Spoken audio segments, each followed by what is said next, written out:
আসসালামু আলাইকুম প্রিয় বিনিয়োগকারী ভাই বোনেরা। প্রতিদিনের শিক্ষামূলক আয়োজন চলে আসলাম আজকে। আহ, কিছু বিষয় কথা বলি। আপনারা জানেন যে দেশের কিছু অস্থিতিশীল পরিস্থিতিতে বাজারটা টালমাটাল ছিল বেশ কয়েকদিন যাবৎ। সেই জায়গা থেকে একটা ইউটার্নের মোটামুটি একটা ভালো পজিশনে দাঁড়িয়েছে। এখন হুট করে আবার অগ্নিকাণ্ডটা সিরিয়াল চলে আসছে। এটা গত সপ্তাহ থেকে গত কয়েক সপ্তাহ যাবৎ মিরপুরের ট্র্যাজেডি, তারপরে চট্টগ্রামের ইপিজেডের ট্র্যাজেডি, আর আজকের এয়ারপোর্টের ট্র্যাজেডি, এই সকল অগ্নিকাণ্ডের একটি যোগসূত্র থাকে। প্রায়শই আমরা দেখি যে দেশের কোনো কিছু ঘটনা ঘটার আগে এই ধরনের কাজগুলো ঘটিয়ে থাকে। একটি দেশের ছোট্ট একটি 56,000 বর্গ কিলোমিটার দেশের মধ্যে এত ষড়যন্ত্র থাকলে আপনি কি করতে পারেন? আমরা একটা জাতি, এটা একটা লজ্জাজনক বিষয় আমাদের জাতি হিসাবে। ওয়ালাইকুম আসসালাম রাফায়েত ভাই। তো আমাদের জাতি হিসাবে একটা লজ্জার বিষয়, যেই 56,000 বর্গ কিলোমিটারের এই জাতিগোষ্ঠীর ভিতরে ঐক্য নাই। ওয়ালাইকুম আসসালাম।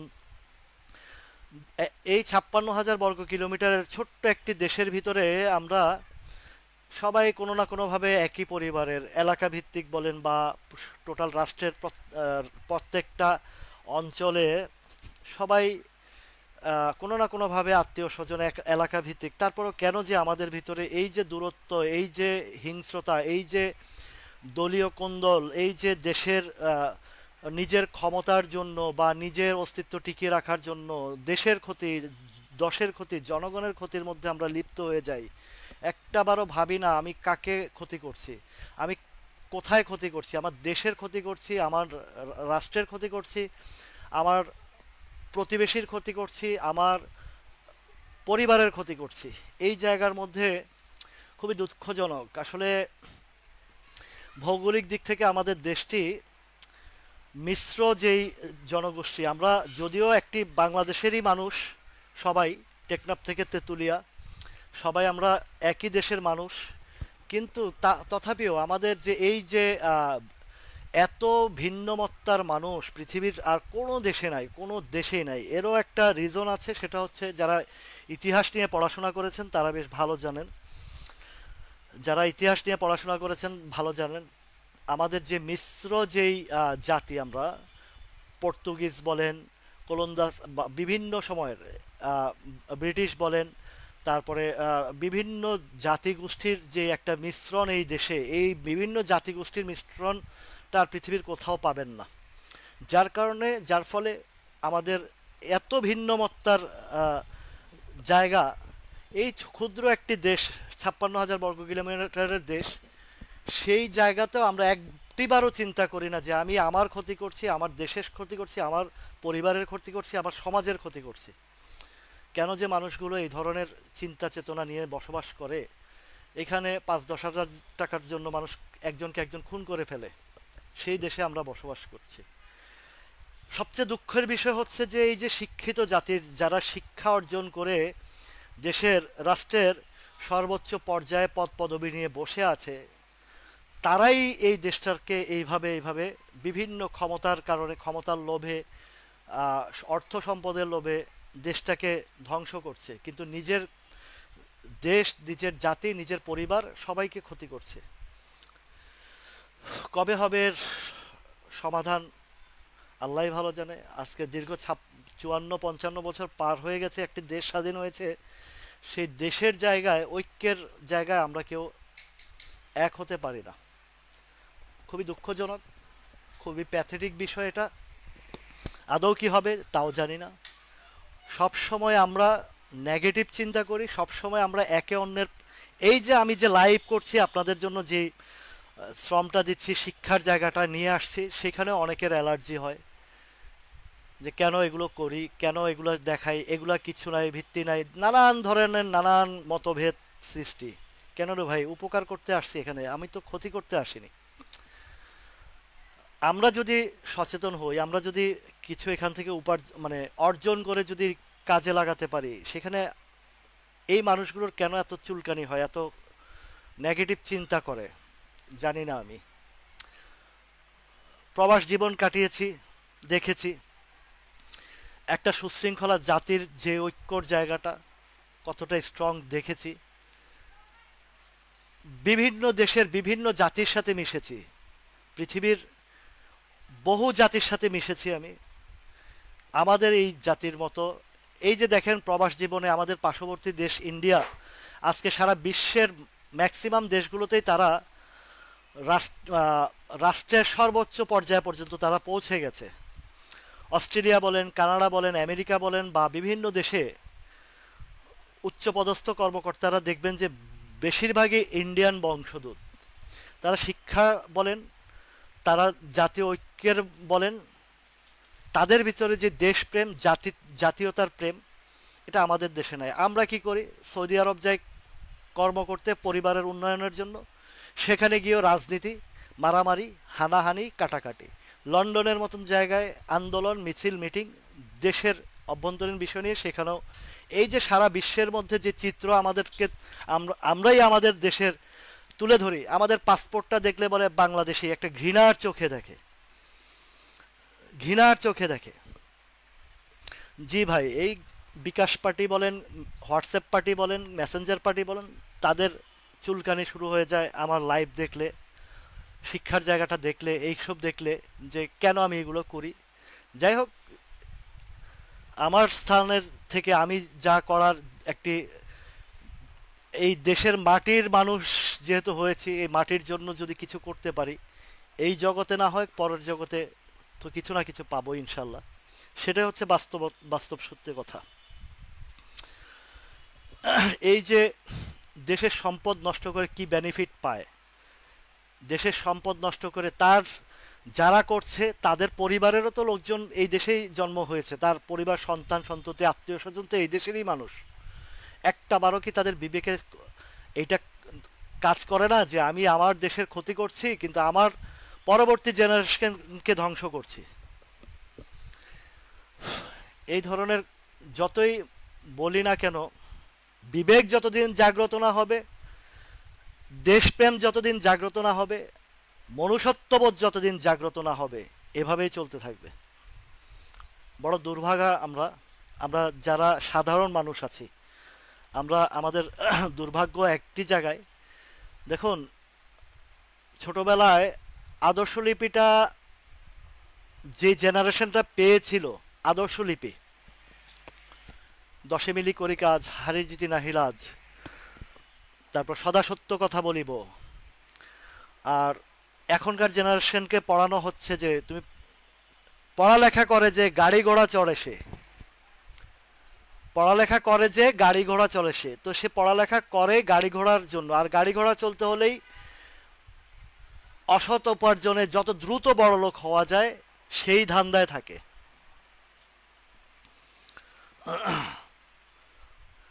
সেটাই ভাই, মজিবুল ভাই, আমরা খুব হতভাগ্য জাতি। তো এখন আদর্শ লিপিও নাই, আদর্শ মানুষও বিলুপ্তির পথে, এটা বাস্তব চিত্র। যাই হোক, আমরা আমাদের জায়গা থেকে যতটুকু পারি চেষ্টা করি, যতটুকু পারি মানুষের জন্য যে যেখান থেকে পারি কাজ করে যাই। কোনো একদিন হয়তো বা পরিবর্তন আমরা না দেখলেও আমাদের পরবর্তী জেনারেশন পরিবর্তন দেখবে, পরিবর্তন করবে।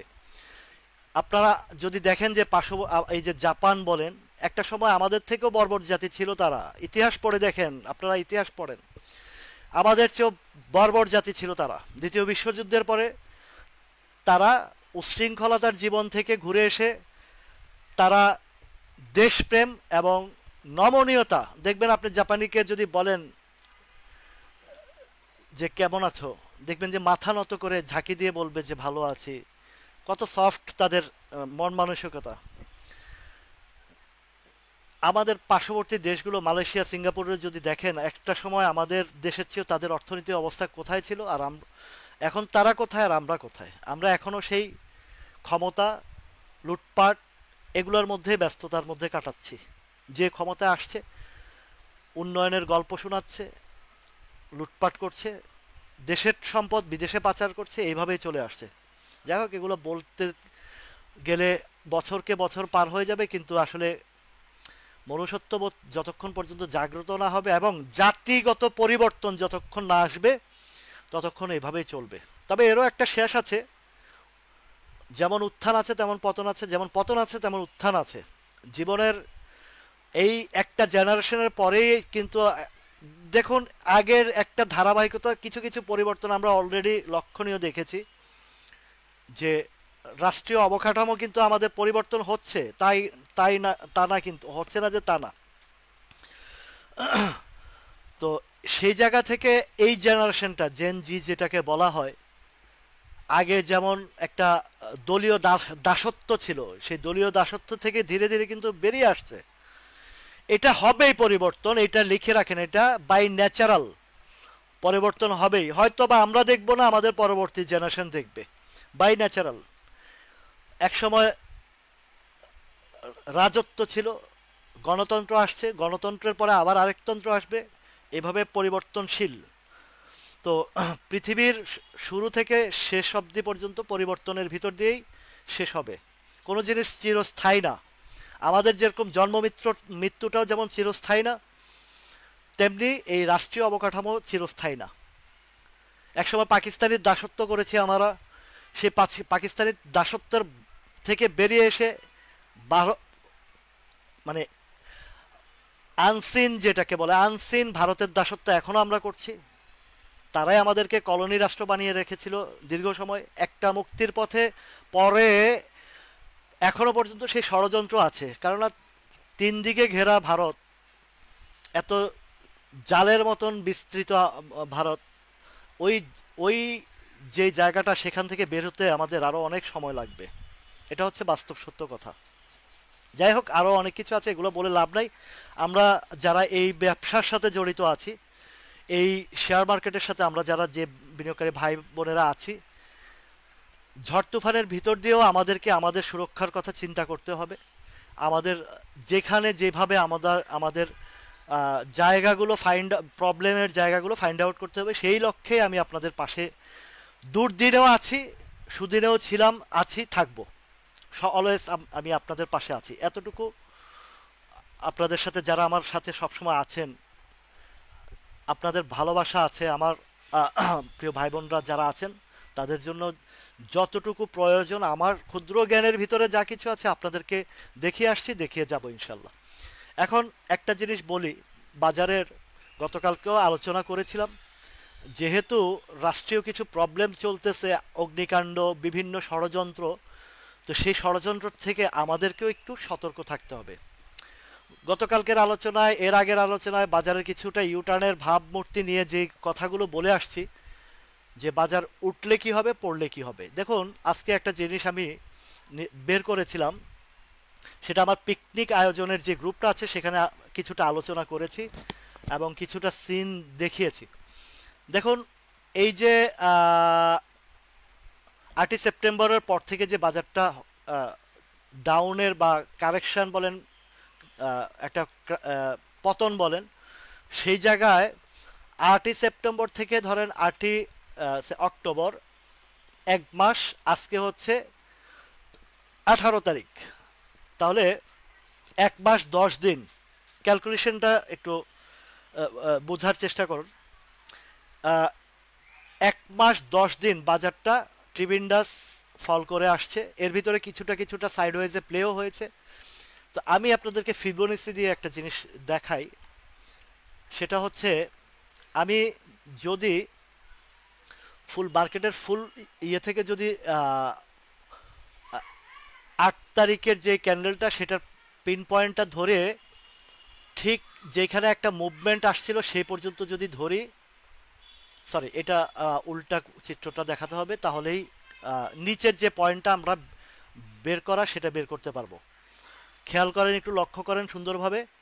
8 তারিখের টপ পিন পয়েন্টটা ধরলাম, হ্যাঁ, আর মাঝখান দিয়ে যে একটু ইউটার আসছে, সেই টপ পিন পয়েন্ট, লো পিন পয়েন্টটা ধরবো। আবারও আমি উপরের সাইডে চলে গেছি। আমি ধরবো উল্টো সাইডটা, তাহলে আমাদের যে কোথায় এসে থেমেছে মার্কেটটা, আবার সেখান থেকে কি হতে পারে সেই জিনিসটা বেরিয়ে আসবে। ধরেন লাস্ট মোমেন্টে যেটা হয়েছিল, আমি একটু ক্যান্ডেলটা আর একটু বড় করে নেই, তাহলে সবার বুঝতে সুবিধা হবে। এই যে এখানে যদি আমি পিন পয়েন্টটা ধরি, তাহলে লোয়েস্ট ছিল, এই ক্যান্ডেলের লোয়েস্ট ছিল 5325।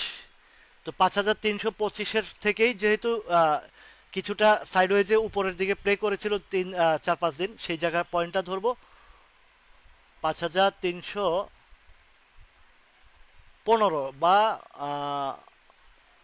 এটাই ধরি। আর টপটা ধরি 5673। এই 73। দেখেন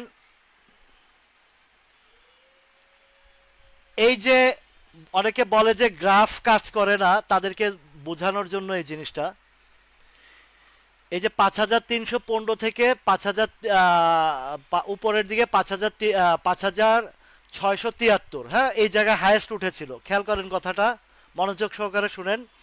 তো ওই পিন পয়েন্টটা যদি ধরি আমি, আর এই যে যেখান থেকে ইউটার্ন আসছিল বাজারটা 5300, লোয়েস্ট যেটা 25 বা 15 এই জায়গাটাতে, সেটা যদি আমি ফিবোনাচি দিয়ে যদি টানি, আমার যে পয়েন্টটা দাঁড়ায়, যে সাপোর্ট লেভেলটা দেখেন কি সুন্দরভাবে আমাকে গ্রাফে হিসাবটা মিলিয়ে দিয়েছে, 5099।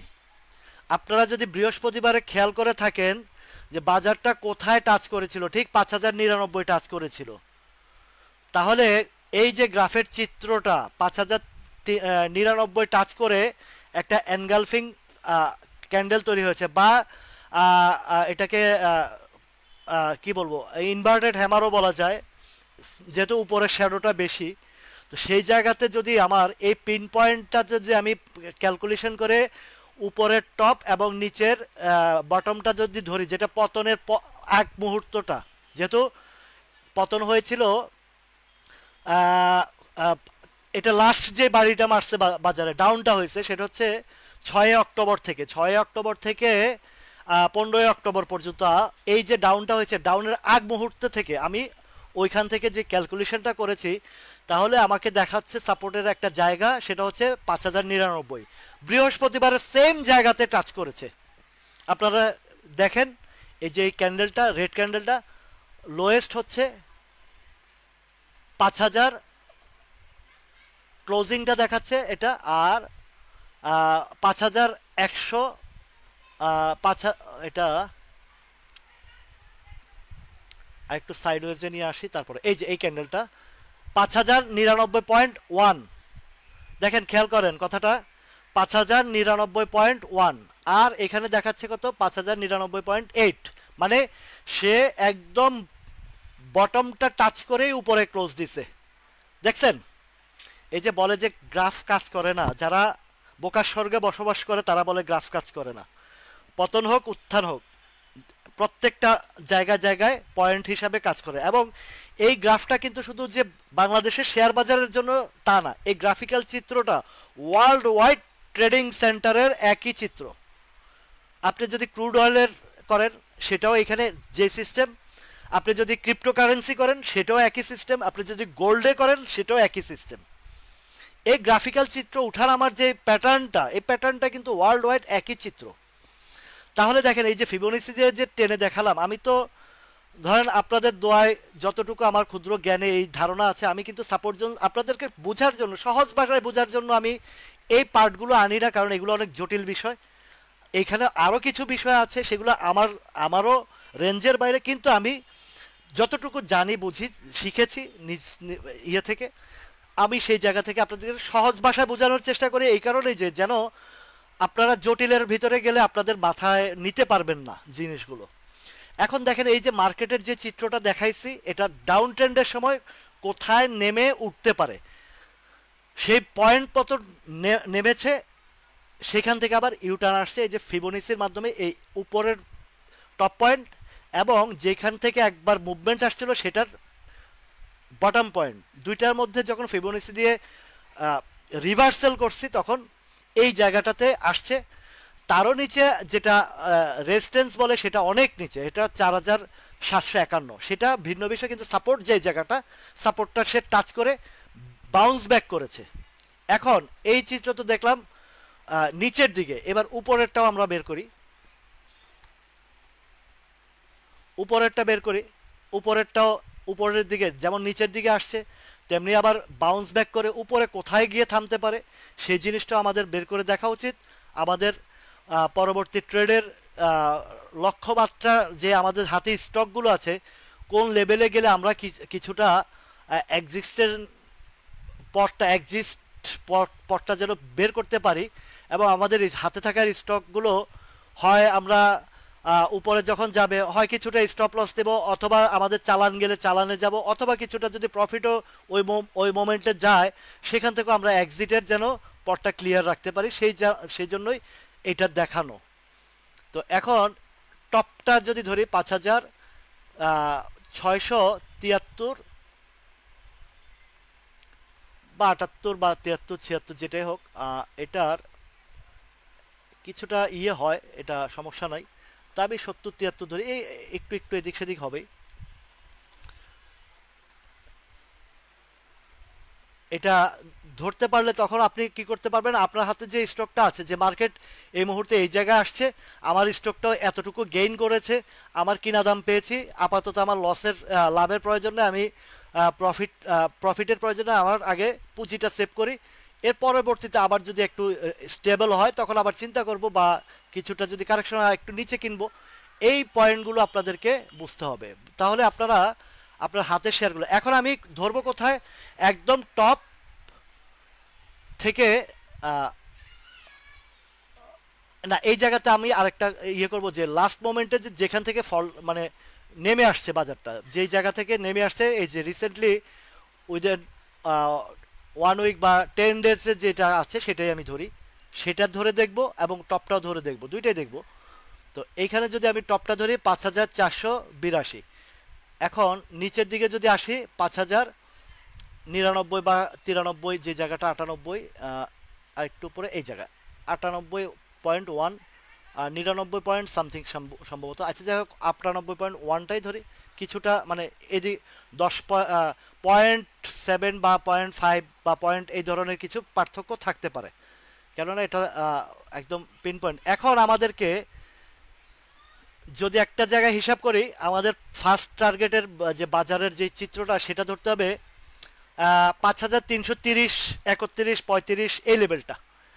অ্যাকুরেসি তো এখানে ধরেন ওই যে একদম পিন পয়েন্ট ধরে করতে গেলে অনেক সময় এই 10 পয়েন্ট, 5 পয়েন্ট, 2 পয়েন্ট, 1 পয়েন্ট এদিক সেদিক হয়। তো প্রক্সিমেটলি 5300 প্রথম যে জায়গাটা 0.618 যে জায়গাটা, সেটা হচ্ছে 5330-35 এই লেভেলটা, 5330-35, আপনারা এটা ক্যালকুলেশন করে রাখবেন মাথায়, যে এইখানে গিয়ে হয়তো একটা ধাক্কা খেতে পারে। তখন যদি দেখি যে না, দেশের সার্বিক পরিস্থিতি ভালো, দেশের অবস্থান ভালো, মানি ফ্লো ভালো, তখন হয়তো বা তখনকার সময় আমরা ওই চিন্তা করব, কিন্তু আমাদেরকে সব সময় কিছুটা আগে চিন্তা করতে হবে। আমি ওই যে কিছু কিছু জায়গায় কিছু জিনিস বলি যে এইটার সাপোর্ট জোন এই জায়গায়, সাপ্লাই জোন এই জায়গায়, তো যখন সাপোর্ট জোন সাপ্লাই জোন দেখবেন, আপনি 10-20 পয়সা আগেই টার্গেট করলে আপনার এক্সিকিউশনটা স্মুথলি করতে পারবেন। অনেক সময় অনেকে কি করে, সাপ্লাই জোনের টপটা ধরে বসে থাকে, 10 পয়সার জন্য 10 টাকা হারায়। এরকম ঘটনা ম্যাক্সিমাম ক্ষুদ্র বিনিয়োগকারীদের ঘটনায় ঘটে, 10টা পয়সার জন্য 10 টাকা হারায়, এটা ম্যাক্সিমাম ক্ষুদ্র বিনিয়োগকারীদের সেলের জায়গায় 10টা 10টা পয়সার জন্য ক্ষুদ্র বিনিয়োগকারীর সেলের জায়গায় 10 টাকা হারায়, এমন ঘটনা অহরহ ঘটছে।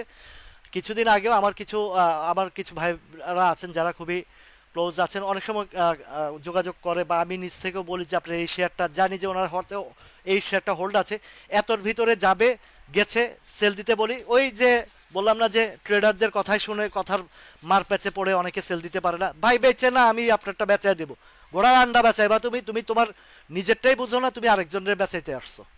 তো এই ধরনের ঘটনা অহরহ ঘটে থাকে। এখন দেখেন এই যে ফিবোনাচি যে টেনে আপনাদেরকে দেখাইলাম, যে যদি বাজারটা আল্লাহ রহমতে কিছুটা ইউটার্ন হতে বাধ্য, এখানে অনেকটা মানি পুশিং হয়েছে এখানে। এখন এই যে দেখেন আমাদের রেজিস্ট্যান্সটা এখন একটা কোথায় তৈরি হয়েছে, 5186.9। এই 5186.9টা যখন পার করে ফেলবে তাহলে আমাদের 0.0618 যে জায়গাটাতে 5330 বা 35 এই লেভেলটা, এই লেভেলটা যদি সে একটা ধাক্কা খেয়ে আবার কারেকশনে আসতে পারে, এটা তাহলে পয়েন্টটা কত হয়, এখন আছে 5119, তো 5219, 5319, তার মানে 200 পয়েন্ট প্লাস আরও 30-40 পয়েন্ট ধরেন, তাহলে আমাদের 230-40 পয়েন্টের একটা গ্যাপ আসার সম্ভাবনা আছে, সমূহ সম্ভাবনা আছে রবিবার থেকে। এখন এইদিকে আমাদের যে রাষ্ট্রীয় বিষয়গুলো আছে, যে অগ্নিকাণ্ডের ঘটনা বা বিভিন্ন ধরনের ঘটনা ঘটছে, সে বিষয় তো আমাদেরকে একটু মাথায় রাখতে হবে। তথাপিও আসার জায়গায় আমরা আশা করি যে আমাদের একটা বাউন্স ব্যাক যেহেতু করে ফেলেছে, আমাদের একটু সতর্কতার সাথে এখন যাদের স্টকগুলো একদম তলানিতে চলে আসছে, আপনার যদি প্রাইস একটু হাই লেভেলে থাকে, যদি আপনার কাছে টাকার কোনো ফ্লো থাকে, সবার কাছে তো নয়, ম্যাক্সিমাম লোক তো ব্লক হয়ে গেছেন, আর এটা ব্লক হওয়ার জন্য আমরা নিজেরাই দায়ী, আমরা ফুল টাকাটাকে ইনভেস্টমেন্টের ভিতরে ঢুকিয়ে ফেলি। ইভেন অনেকেই যারা বাজার যখন রানিং ছিল, ভালো ছিল, প্রফিট করেছিল, ওই প্রফিটের টাকা সহ ইনভলভ করে ফেলেছে। এটা একটা bad habit for our small investor. আমাদের ক্ষুদ্র বিনিয়োগকারীর একটা ব্যাড হ্যাবিট যে আমরা অতি লোভে পড়ে যাই, পুরো চালান ঢুকে ফেলি, লাভেরটাও ঢুকাই, এরপরে যখন আটকা পড়ি তখন আমরা হাই হুতাশ করি।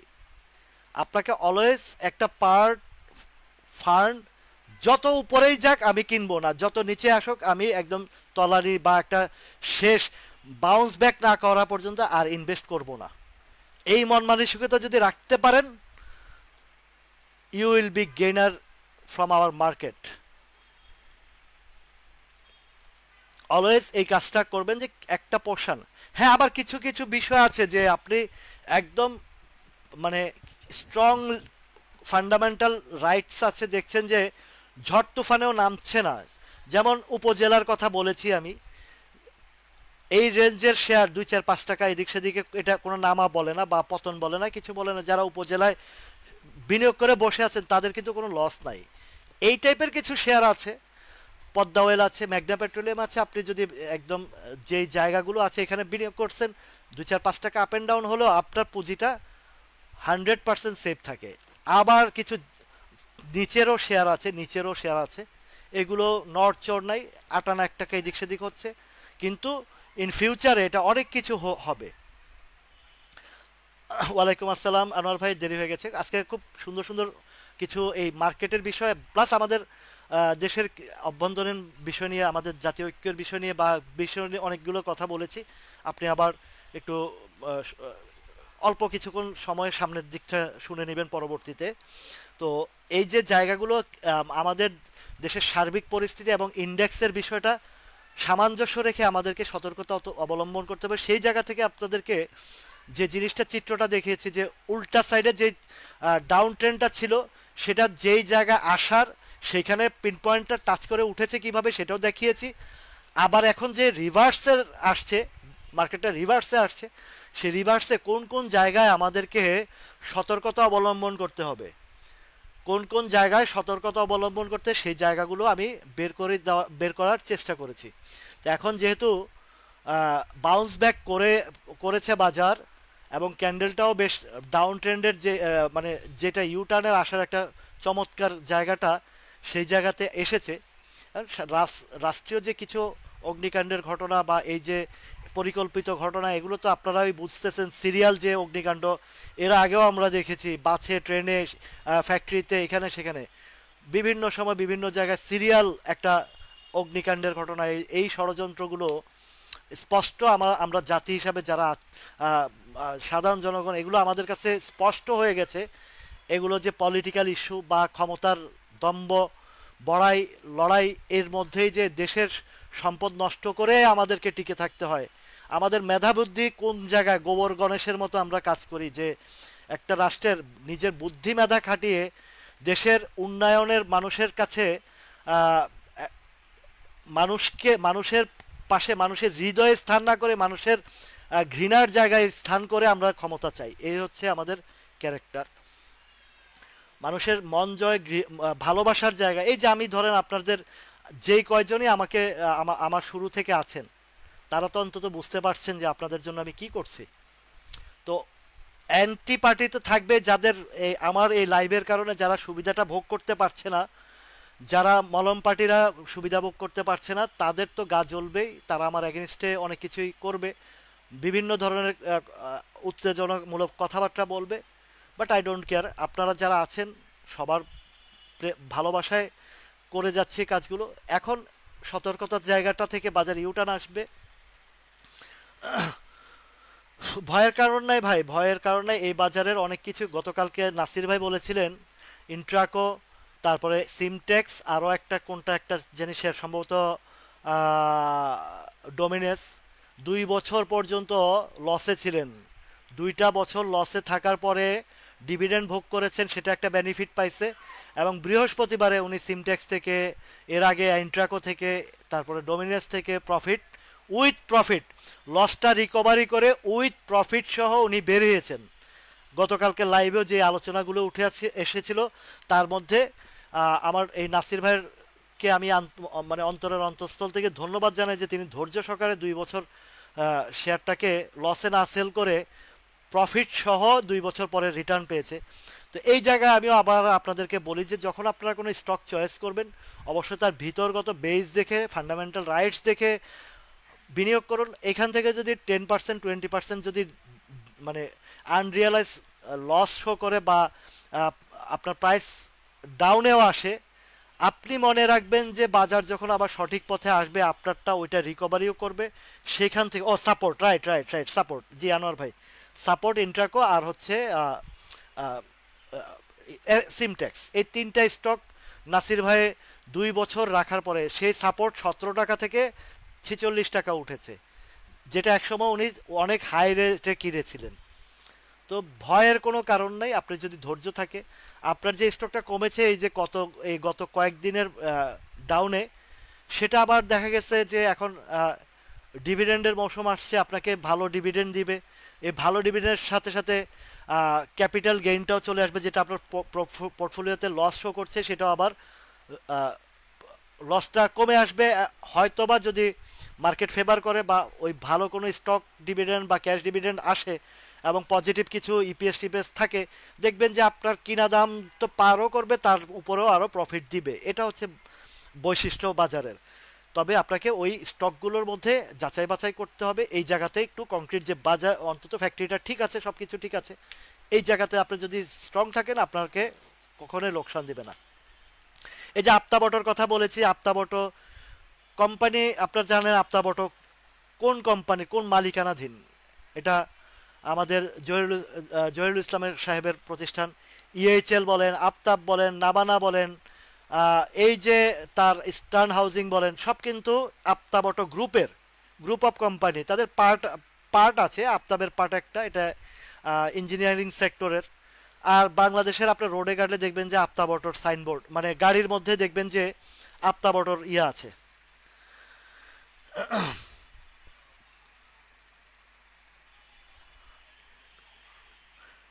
আপনার এই যে ইন্ট্রাকোটা কিন্তু ওই জায়গার যাওয়ার মতন শেয়ার কিন্তু ভাই। ইন্ট্রাকো ফান্ডামেন্টালি স্ট্রং অনেক। 20-22 টাকার ঘরে যখন আপনারা আলোচনায় আনছিলেন, বললাম যে এই যে 22 টাকার সাপোর্ট জোন পার করলে দেখবেন যে 28-30 টাকা যাবে। 28 টাকা ইন্ট্রাকো গেছে, 28, 28.5 টাকা, 29 টাকার কাছাকাছি গেছে, আবার একটু কারেকশন দিবে। আমি ওইটারও গ্রাফ দেখেছি যে বাজার যদি একটু সাপোর্ট পায়, সেটা 32-33 টাকা গেছে। এখন যে ওমর ফারুক ভাই, এখন যে একটু কমে আসছে, তবে আপনি 22 টাকার ঘরে যদি কিছুটা অ্যাভারেজ করতে পারতেন না, আপনি কিন্তু 28 টাকায় আপনি ওই প্রফিট সহ বেড়ে 20 টাকার ঘরে যদি অ্যাভারেজটা করতে পারতেন, তখন কিন্তু আপনি ওই যে আমার দেখানো যে জায়গাগুলো থেকে আপনি একটা ডিসিশন নিয়ে 28 টাকা প্রফিট সহ বের হইতে পারতেন। যাই হোক, এটা আপনার হয়তো বা ফান্ড ছিল না, বা আপনার হয়তো বুঝতে পারেন নাই এইরকম টেকনিক্যালি কিছু বিষয় আছে, এগুলো কাজ করতে হয় মার্কেটের রিদমের সাথে। তো যাই হোক, আপনি ইন্ট্রাকোর যে 38 টাকার ঘর এবং এটার যে প্যাটার্নটা দেখেছি, চলেন আমরা সেখানে গিয়েই দেখাই। ইন্ট্রাকো 28 টাকার ঘরে একটা ইয়ে গেছে, সেল প্রেশার গেছে। আমার এক প্রিয় ভাই আছেন, সমীর দাদা, ওনাকেও, উনি আমার সাথে কমিউনিকেট করাতে আমি ওনাকে, উনি আবার আমাকে যথেষ্ট আমার এই জায়গাটাতে, ওনার সাথে আমার সাথে একটা আন্তরিকতা হয়ে গেছেন। সমীর দাদা যখন আমাকে বললেন যে দাদা কি করবো, আমি বলছি দাদা এটা তো এই ঠিক এই দিনে যে এটা তো প্রাইসটা কমে আসবে, ওনাকে আমি পারফেক্ট প্রাইসটা বলে দিয়েছিলাম। বাট ওই দিন মার্কেটটাও উতাল পাতাল ছিল। তো 10 পয়সা 20 পয়সা পরে মানে যখন নামা শুরু করছে, বলছি যে কুইক ডিসিশন নিয়ে ছেড়ে দেন, ছেড়ে দিয়েছে উনি। আমি যেটা যখন বলি, ওনার সাথে আমার সাথে একটা আন্তরিকতা আছে, তো সেই জায়গা থেকে আমি কাজটা বলাতে উনি করে ফেলেছেন। যাই হোক, ওটা করার পরেও আবার কিছুটা উপরে গেছিল, অন্তত 20-30 পয়সা উপরে গিয়েছিল। বলছি দাদা এগুলো আফসোস করবেন না, 20-30 পয়সার আপনারটা এক্সিকিউশন হওয়ার পরে তো নেমেও যেতে পারতো, 10-20 পয়সা এদিক সেদিক হবে, ডোন্ট ওয়ারি। তো ওর পরবর্তীতে নেমে গেছে, এখন 26 টাকার ঘরে আসছে। এবার আসি বলি আপনাকে, যে জায়গাটা আছে, আহ, মোটামুটি একটা সাপোর্ট লেভেলটা যদি বলি, আহ, নিচের ভালো জায়গাটা যদি বলি, তাহলে 24 টাকা 90 পয়সা বা 25 টাকা আহ, ঘরে। ওমর ফারুক ভাই একটু খেয়াল করবেন, আপনার স্টক তো, এই কারণে বলতেছি। এবং দেখেন, আমি এরপরও বলছি যে 28-এর ধাপটা এই জায়গা যদি একটু পার করতে পারে বা একটু রাখতে পারে, ধরে রাখতে পারে, এই যে দেখেন আপনার যে কত ঘরে, 38 টাকার ঘর না, আপনি হয়তো বা বাজার যদি একটু ভালো পজিশনে চলে আসে, তাহলে কিন্তু আপনি পেয়ে যাবেন। কেননা ওর 33 টাকা থেকে 38-40 টাকা পর্যন্ত এই রেঞ্জটার একটা প্লে রয়ে গেছে। এটা হবে কারেকশনটা কমপ্লিট। যদিও মাত্র তো একটা জায়গায় সাপ্লাই দিয়ে আসছে, হয়তো আপনাকে এবং হিস্টোগ্রামের বারটা যেহেতু রেড জোনে ঢুকেছে, আপনি যদি সুযোগ পান, আপনার যদি ক্যাশ ফ্রি হয় অন্য কোনো স্টক থেকে, তাহলে আপনি যেটা করা উচিত, আমি আপনাকে জাস্ট সাজেশনটা দিয়ে দেই, আপনি নিজ দায়িত্বে করবেন। যদি এই সুযোগটা হাতে আসে আবারও, সেটা আহ 24 টাকার ঘরটা যদি আসে, এটা আসার সমূহ সম্ভাবনা আছে, যেহেতু একটা জায়গায় সাপ্লাই দিয়ে আসছে। তো তো এইখানে কিছুদিন হয়তো স্টে করবে। স্টে করলে আপনি জাস্ট এই জায়গা, ভালো জায়গা যদি বলি, 24 টাকার ঘরে যদি পান আপনি, ওমর ফারুক ভাই, 24 টাকার ঘরে যদি পান, তাহলে আপনি যদি অন্য কোনো স্টক থেকে যদি এক্সিকিউশন নিতে পারেন, তাহলে আপনার শেয়ারটাকে আপনি প্রাইসিংটা একটু 32-এর ঘরে নিয়ে আসার চেষ্টা করবেন। 38 আছে, তো 24 টাকায় যদি কিনতে পারেন সেমি কোয়ান্টিটি, তাহলে কিন্তু আপনি 32-এরও নিচে চলে আসবে। তাহলে হবে কি, আপনি যদি 30-র ভিতরেও আনতে পারেন, তাহলে হবে কি, আপনি নেক্সট ইউটার্নে আপনি চমৎকারভাবে উইথ প্রফিট, এই টেকনিকগুলো আপনাদেরকে শিখিয়ে দেয়, উইথ প্রফিট। যদিও আপনার এটা এভারেস্টার যে জায়গাটা ছিল একদম বটম লেভেলে, যে 20 টাকার ঘরে যদি করতে পারতেন তাহলে বেটার হতো। যাই হোক, হয়তো বা মানির কারণে অন্যান্য স্টকে আটকা ছিলেন, পারেননি। এখন যেটা সুযোগ আসছে বা একটা প্যাটার্নে আসছে, আপনি 24 টাকার ঘরটাতে দিকে যদি আসে, তাহলে আপনি কিছুটা অ্যাডজাস্টমেন্ট, মানে প্রাইস আপনারটাকে কিছুটা অ্যাভারেজ করে নিয়ে আসতে পারলে, নেক্সট রাউন্ডে আপনি এই ঘরটা 32-33 ঘরটা অনায়াসে একটা যাওয়ার পজিশন আছে। কেননা সে এখন আর নিচের দিকে যাওয়ার এমন একটা সুবিধা নাই, কেননা 24-এর ঘরে একটা ভালো স্ট্রং সাপোর্ট জোন ক্রিয়েট করে ফেলেছে, এবং সেখান থেকে সাপোর্ট জোনটা ক্রিয়েট করে উপরে গিয়ে দুইবার হিট করে আসছে। নেক্সট রাউন্ডে যদি আবারও আসে এই 24 টাকার ঘরে, 24 টাকার ঘরটাতে, তাহলে দেখবেন যে এই যে এদিকে বেশ স্ট্রং জায়গা আছে, সেটা হচ্ছে 24 টাকার ঘরটাই ধরে রাখেন। 24-24-50 এই লেভেলটাতে আসলে আপনি এখানে অ্যাভারেজ করে যদি প্রাইসটা সেমি কোয়ান্টিটি যদি কিনতে পারেন, তাহলে 24-38, দেখেন 10 টাকা 12, 14 টাকা, 24, 34, 38, তাহলে 14 টাকা। 14 টাকার অর্ধেক কত? 7 টাকা। 7 টাকা হলে আপনার 31 টাকার ঘরে চলে আসছে। দেখেন আমি ক্যালকুলেশনটা করে দিয়েছি আপনাকে।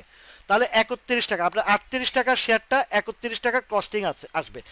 আর এটা উঠার জন্য নিচ আপনার এই 31 টাকা যাওয়া পর্যন্ত আর তেমন কোনো বড় ধরনের বাধা নাই। এবং তার কিন্তু উপরের গ্যাপও আছে, গ্যাপ ফিল আপ করতে সে যাবে। সেই গ্যাপটা কত আমি বলে দেই, সেটা হচ্ছে 34 টাকা 70 পয়সা। নোট ইট, ওমর ফারুক ভাই নোট করে রাখেন। 34 টাকা 70 পয়সা তার একটা গ্যাপ আছে এই জায়গাতে, দুইটা গ্যাপ আছে দুই দুই জায়গায়। সে টুডে অর টুমোরো এই গ্যাপটা সে ফিল আপ করতে যাবে যে ওই দিকে। তো আপনি যদি 31-এ আনতে পারেন তাহলে আপনি 34 টাকাও আরো 2 টাকা 3 টাকার গ্যাপ পাবেন। আপনাকে আমি আমার একটা স্টক আরো 12-13 বছর আগের একটা ঘটনা বলি। এই উত্তরা ব্যাংকটা, তাহলে আপনাকে এই এই বিষয়টা আমি ক্লিয়ার করে দিলাম। হ্যাঁ, উত্তরা ব্যাংকটা আমি কিনেছিলাম 32 টাকা করে, সরি উত্তরা ব্যাংক, UTT। এই যে উত্তরা ব্যাংকটা আমি একটা প্যাটার্ন দেখে তখন বাজারের অবস্থান বুঝে এই উত্তরা ব্যাংকটা কিনছিলাম 34 টাকা করে, সরি 32 টাকা করে কিনেছিলাম। হিউজ কোয়ান্টিটি, বড় কোয়ান্টিটি ছিল, প্রায় 65 বা 70 হাজার কোয়ান্টিটি ছিল। এটা সম্ভবত 13, 14, 15 সালের ঘটনাটা বলি। তখন কেনার পরে এই শেয়ারটা নামতে নামতে চলে আসছিল 23 টাকা।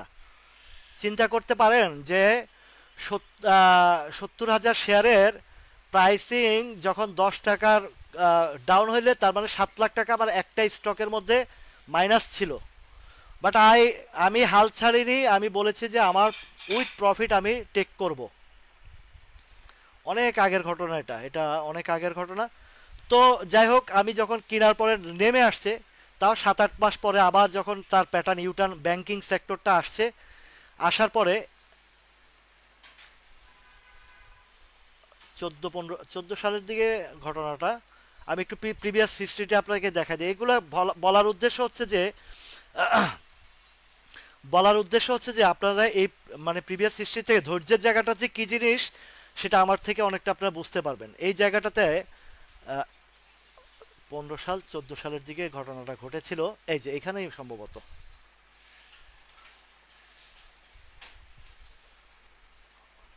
আমি এই যে দেখেন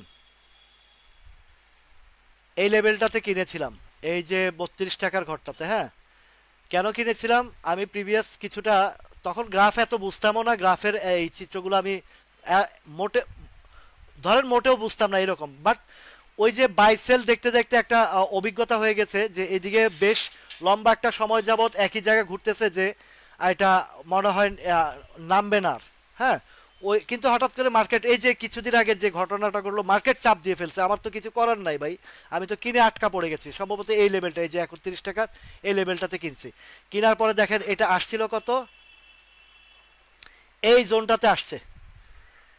এটা 14 সালের ঘটনাটা, এপ্রিলের দিকের ঘটনা। দেখেন এই এই লেভেলটাতে আসছে।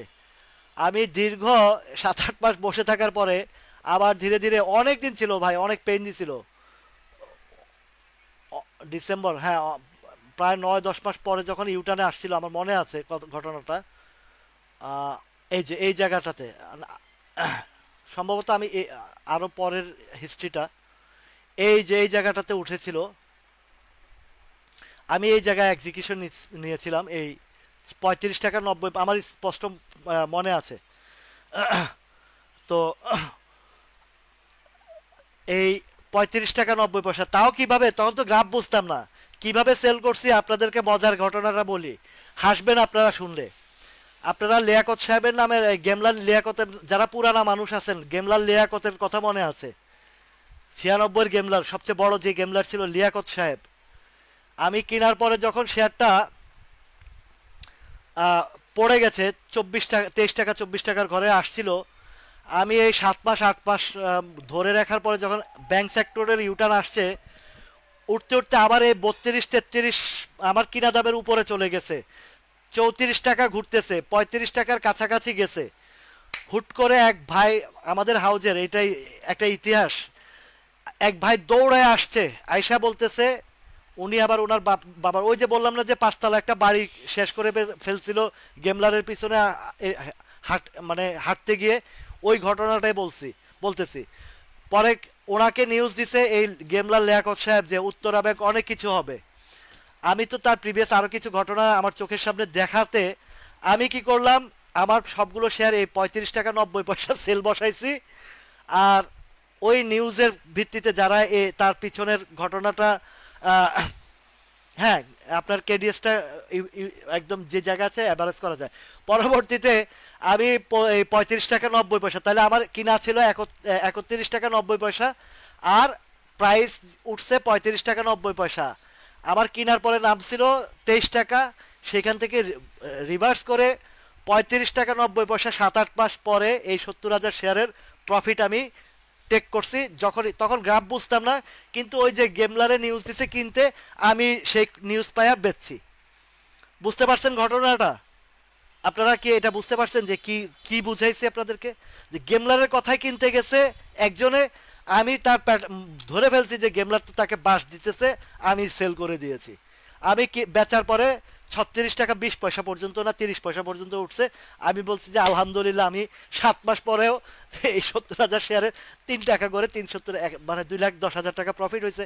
তো 2,10,000 আমার ফ্যামিলির 6 মাসের খোরাকি হয়ে গেছে, আর কি লাগে বলেন?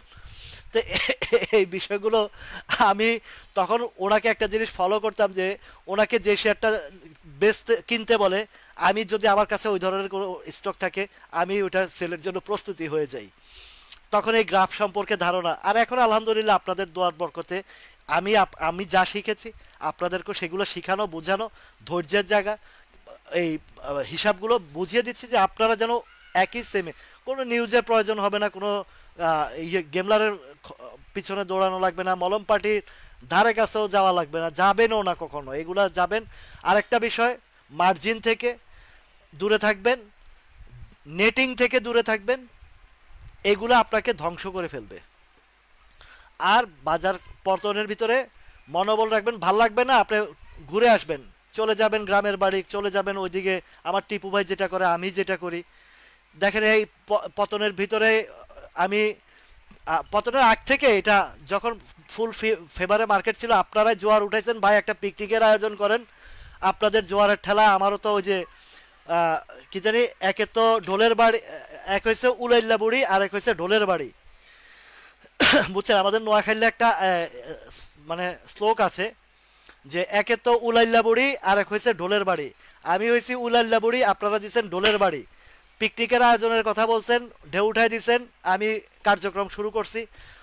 অনেকের বাজারের বাইরের চোটে পিকটিক টিকটিক ভুলে গেছে, কয় ভাই মন খারাপ, পিকনিকে যাবো না, টাকা নাই, এই নাই সেই নাই, কান্নাকাটি। তো কান্নাকাটি ভাই, আপনি কান্নাকাটি করলে কি বাজার উঠবে নাকি? আর আফসোস করলে কি বাজার উঠবে নাকি? আপনি লাইফে ফ্রেশ মাইন্ডে থাকেন, আপনি সবসময় চিন্তা করবেন যে জন্মাইছি খালি শরীর নিয়ে, পোশাক আশাক পরতেছি, চলতেছি, আল্লাহ যেটা রিজিকে রাখছে আসবে, চেষ্টা আমরা করতেছি, আমাদের জায়গায় আমাদের চেষ্টার ত্রুটি নাই, একটা ব্যবস্থা হবে, ঠিক আছে? তো সেই জায়গায় আমরা, এই তো আমার বোরহান ভাই চলে গেছে, মন খারাপ হইব, চলে যাবেন, কিসের টেনশন? কোনো টেনশন নাই, লাইফ তো ছোট্ট একটা লাইফ, আমরা তো আর কেউ পৃথিবীতে চিরস্থায়ী থাকবো না। আফসোস করার কিছু নাই, আল্লাহ আমাদেরকে যেটা রাখছে আমাদের জায়গা থেকে আমরা বিজনেস বলেন যা কিছু বলেন শিখবো, শিখছি, সেখান থেকে কাজ করে যাব। রিজিকে যেটা আল্লাহ নির্ধারিত আছে, সে তার থেকে 1 পয়সা কম আপনি পাবেন না, আবার অতিরিক্ত আপনি কিছু পাবেন না। আল্লাহ যেটা নির্ধারণ করে রাখেছে সেটার ভিতরে আপনাকে থাকবেন। এবার আসেন, যেহেতু উত্তরা ব্যাংকের ইতিহাসটা বলছি, আমার আরেকটা ইতিহাস বলি, যে গত এই 4-5 মাসের ভিতরে উত্থান পতন যা কিছু হয়েছিল, কংক্রিট জায়গা একটা বলেছিলাম যে এই উত্তরা ব্যাংকটা 21 টাকার নিচে নামবে না। 450-500 পয়েন্টের মতন কারেকশন বলেন, পতন বলেন, ডাউন বলেন, সব কিছু হয়েছে, কিন্তু উত্তরা ব্যাংকের জায়গায় আছে। মনে আছে কিনা আপনাদের উত্তরা ব্যাংকের গল্পটা যে বলেছি? সিটি ব্যাংক বলেছিলাম 23 টাকা টাচ করবে, 23 টাকা টাচ করছে, 28 টাকা সাপ্লাই জোন, 28 টাকা সাপ্লাই হয়েছে। আবারও বলছি যে এখনো 23 টাকার ঘরে আরেকটা বার সে আনবে।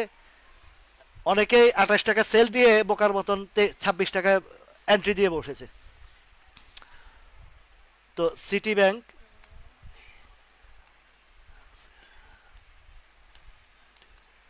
যেহেতু আমি ওই যে একটা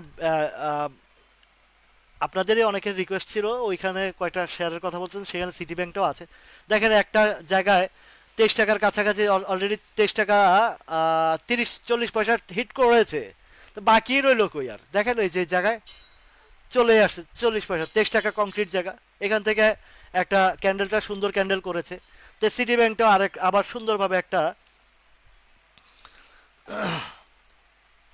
হ্যাঁ যে এমনিতে নাচনে পড়ে তার উপরে ঢোলের বাড়ি, এই একই মানে আঞ্চলিকতার একটু পার্থক্য। একে তো উলাইল্লা বুড়ি, আরেক হয়েছে নাচ ইয়ার ঢোলের বাড়ি।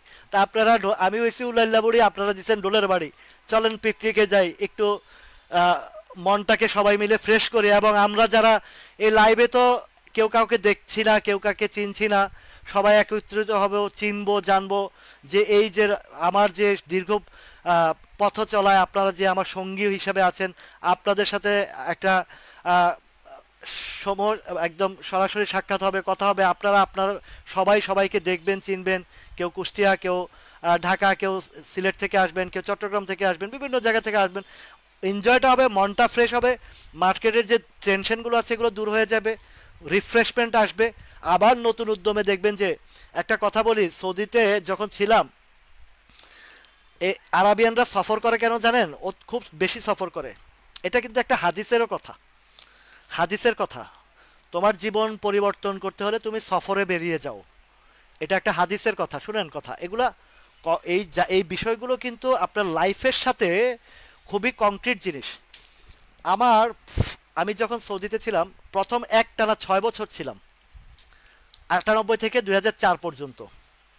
খুব মাথার ভিতরে জাম হয়ে গেছে, পরিবারের টান, আত্মার টান, রক্তের টান, দেশের টান। আমি একটা জায়গায় প্রবাস জীবনে গোছায় উঠতে উঠতে আমি বিজনেসে, চাকরি থেকে বিজনেসের দিকে চলে গেছি। তো যখন গেছি একটা পর্যায়ে ধরো ইনকাম প্রতিদিন মানে টাকার পিছনে ছুটতে ছুটতে একটা ইয়ে হয়ে গেছে, চিন্তাও করি নাই ওই টাইমের সময়। সেই সময় 3-4 লাখ টাকা আমার ইনকাম ছিল সৌদি আরবে। ওইগুলা বন্ধ করে বলছি যে আগে দেশে যাই, যাই আগে বাপ মা আত্মীয় স্বজন দেখা করে আসি। বিশ্বাস করবেন না, আমি আসছি, সফরে আসছি, 3 মাস 4 মাস পরে গেলাম, আমার রিজিক আরও বেড়ে গেছে। সফর খুবই গুরুত্বপূর্ণ একটা জিনিস মানুষের লাইফের। এটা হাদিসের কথা যে তুমি তোমার রিজিকের সন্ধানে হোক, শিক্ষার সন্ধানে হোক, তুমি বেরিয়ে পড়ো, বন্দি জায়গায় থেকো না। এটা খুবই ইম্পর্টেন্ট একটা বিষয়। আপনার যখন দেখবেন যে দীর্ঘদিন দীর্ঘ বছর একই জায়গায় রয়েছেন, আপনি স্থান পরিবর্তন করবেন, সেই সাথে আপনার লাইফেরও কিছু পরিবর্তন আসবে। এটা পরীক্ষা করে দেখেন বা প্রিভিয়াস হিস্ট্রি থেকে আপনারা দেখেন, পাবেন। এটা খুবই গুরুত্বপূর্ণ জিনিস এবং একদম 100% এটা সফর, এটা হাদিসের কথা। না রে ভাই, আমি ইয়েতে থাকি, এই জিগাতলা থাকি, ধানমন্ডি জিগাতলা। তবে আমার জন্মস্থান হচ্ছে মালিবাগ এলাকায়। আমি মালিবাগ মৌচাক রেলগেটের এখানে আমার বাসা ছিল, 110 নম্বর বাসা আমরা ছিলাম ছোটোবেলায়। ওই এলাকাটাতে আমার ছোটোবেলা কেটেছে। 91 to 98 আমার গ্রামের বাড়িতে কেটেছে। তারপরে আবার 98 থেকে প্রবাস জীবন, প্রবাস জীবন থেকে আবার এই ঢাকায়, এইভাবেই মানুষের আহ, আমরা ভাসমান পৃথিবীতে আমরা যারা আছি, জন্মি এক জায়গায়, সময়ের কালের পরিবর্তনে এক একবার এক এক জায়গায় আমাদের পরিবর্তন হতে হয়। সময়, রিজিকের কারণে, বিভিন্ন কারণে আমাদের হতে হয়, এটাই স্বাভাবিক। এখানে যে আবার চিরস্থায়ী থাকবো তাও না। আচ্ছা আসেন, এই কথাগুলো ঘটনাগুলোর সাথে কিন্তু আমাদের লাইফের সবগুলো পার্ট। এই যে আজকে যে জিনিসটা শিখাইছি, ওই যে ওমর ফারুক ভাইয়ের স্টক দিয়ে, তারপরে কিভাবে অ্যাভারেজ করার, কোন কোন জায়গায় সিস্টেম, এবং যখন বাজার ইউটার্ন আসবে, আপনার স্টকটা যদি বেশি গ্যাপ থাকে, পতনের সময় কিন্তু কখনো অ্যাভারেজ করবেন না, পতনে কখনো অ্যাভারেজ করবেন না। পতনে অ্যাভারেজ করা হচ্ছে সবচেয়ে বোকামি কাজ। অ্যাভারেজ জিনিসটাই বাজে, অ্যাভারেজ জিনিসটা বাজে। কেন বলছি? আপনার অ্যাভারেজ করতে গেলে আপনার ফান্ডটা আটকা পড়ে যায়। তো সুযোগ থাকা সত্ত্বেও আপনি ওই ফান্ডটা দিয়ে অন্য কোনো কাজ করতে পারেন না। এটা হচ্ছে অ্যাভারেজের ক্ষতিকারক দিক। আর এই অ্যাভারেজের ক্ষতিকারকের দিক বললাম যে ডাউন ট্রেন্ডে কখনো অ্যাভারেজ করবেন না। আর কখন অ্যাভারেজ করবেন? যখন ইউটার্ন আসবে বাজারের, যখন ইউটার্ন আসবে, আপনার স্টকটার অবস্থান বুঝে। এমন না যে আপনার শেয়ারটা বেড়ে গেছে তখন আপনি অ্যাভারেজ করছেন, নো। আপনার স্টকটা যখন বাজারে ইউটার্ন আসছে, আপনারটা এখনো ডাউন প্রাইসের কাছাকাছি আছে বা মাত্র ইউটার্ন নিচ্ছে, যেমন কিছু সিগন্যাল দিচ্ছে, হিস্টোগ্রামের বা হালকা হয়ে আসছে, ক্যান্ডেলটা এনগালফিং, ড্রাগন ফ্লাই, ডোজি এই ধরনের ক্যান্ডেল তৈরি করছে, তখনই আপনি অ্যাভারেজ করে ফেলবেন। অ্যাভারেজ করলে কি হবে, আপনার আগের দামটা নিচে চলে আসবে। আগের দামটা নিচে চলে আসলে আমি 95 বেচ, মেহেদি হাসান ভাই, আমি 95 বেচ। তো যখন অ্যাভারেজ করবেন প্রাইসটা এই কাছাকাছি তল্লাবাগ, রাফায়েত ভাই, তল্লাবাগ, এই মিতালি রোড, আমার আমার বাসা থেকে মিতালি রোডের দেখা যায়, ওই যে আজান শুনেন না লাইভ চলাকালীন, এই আজানটা হয় এই মিতালি রোডের মসজিদের আজানটা। তো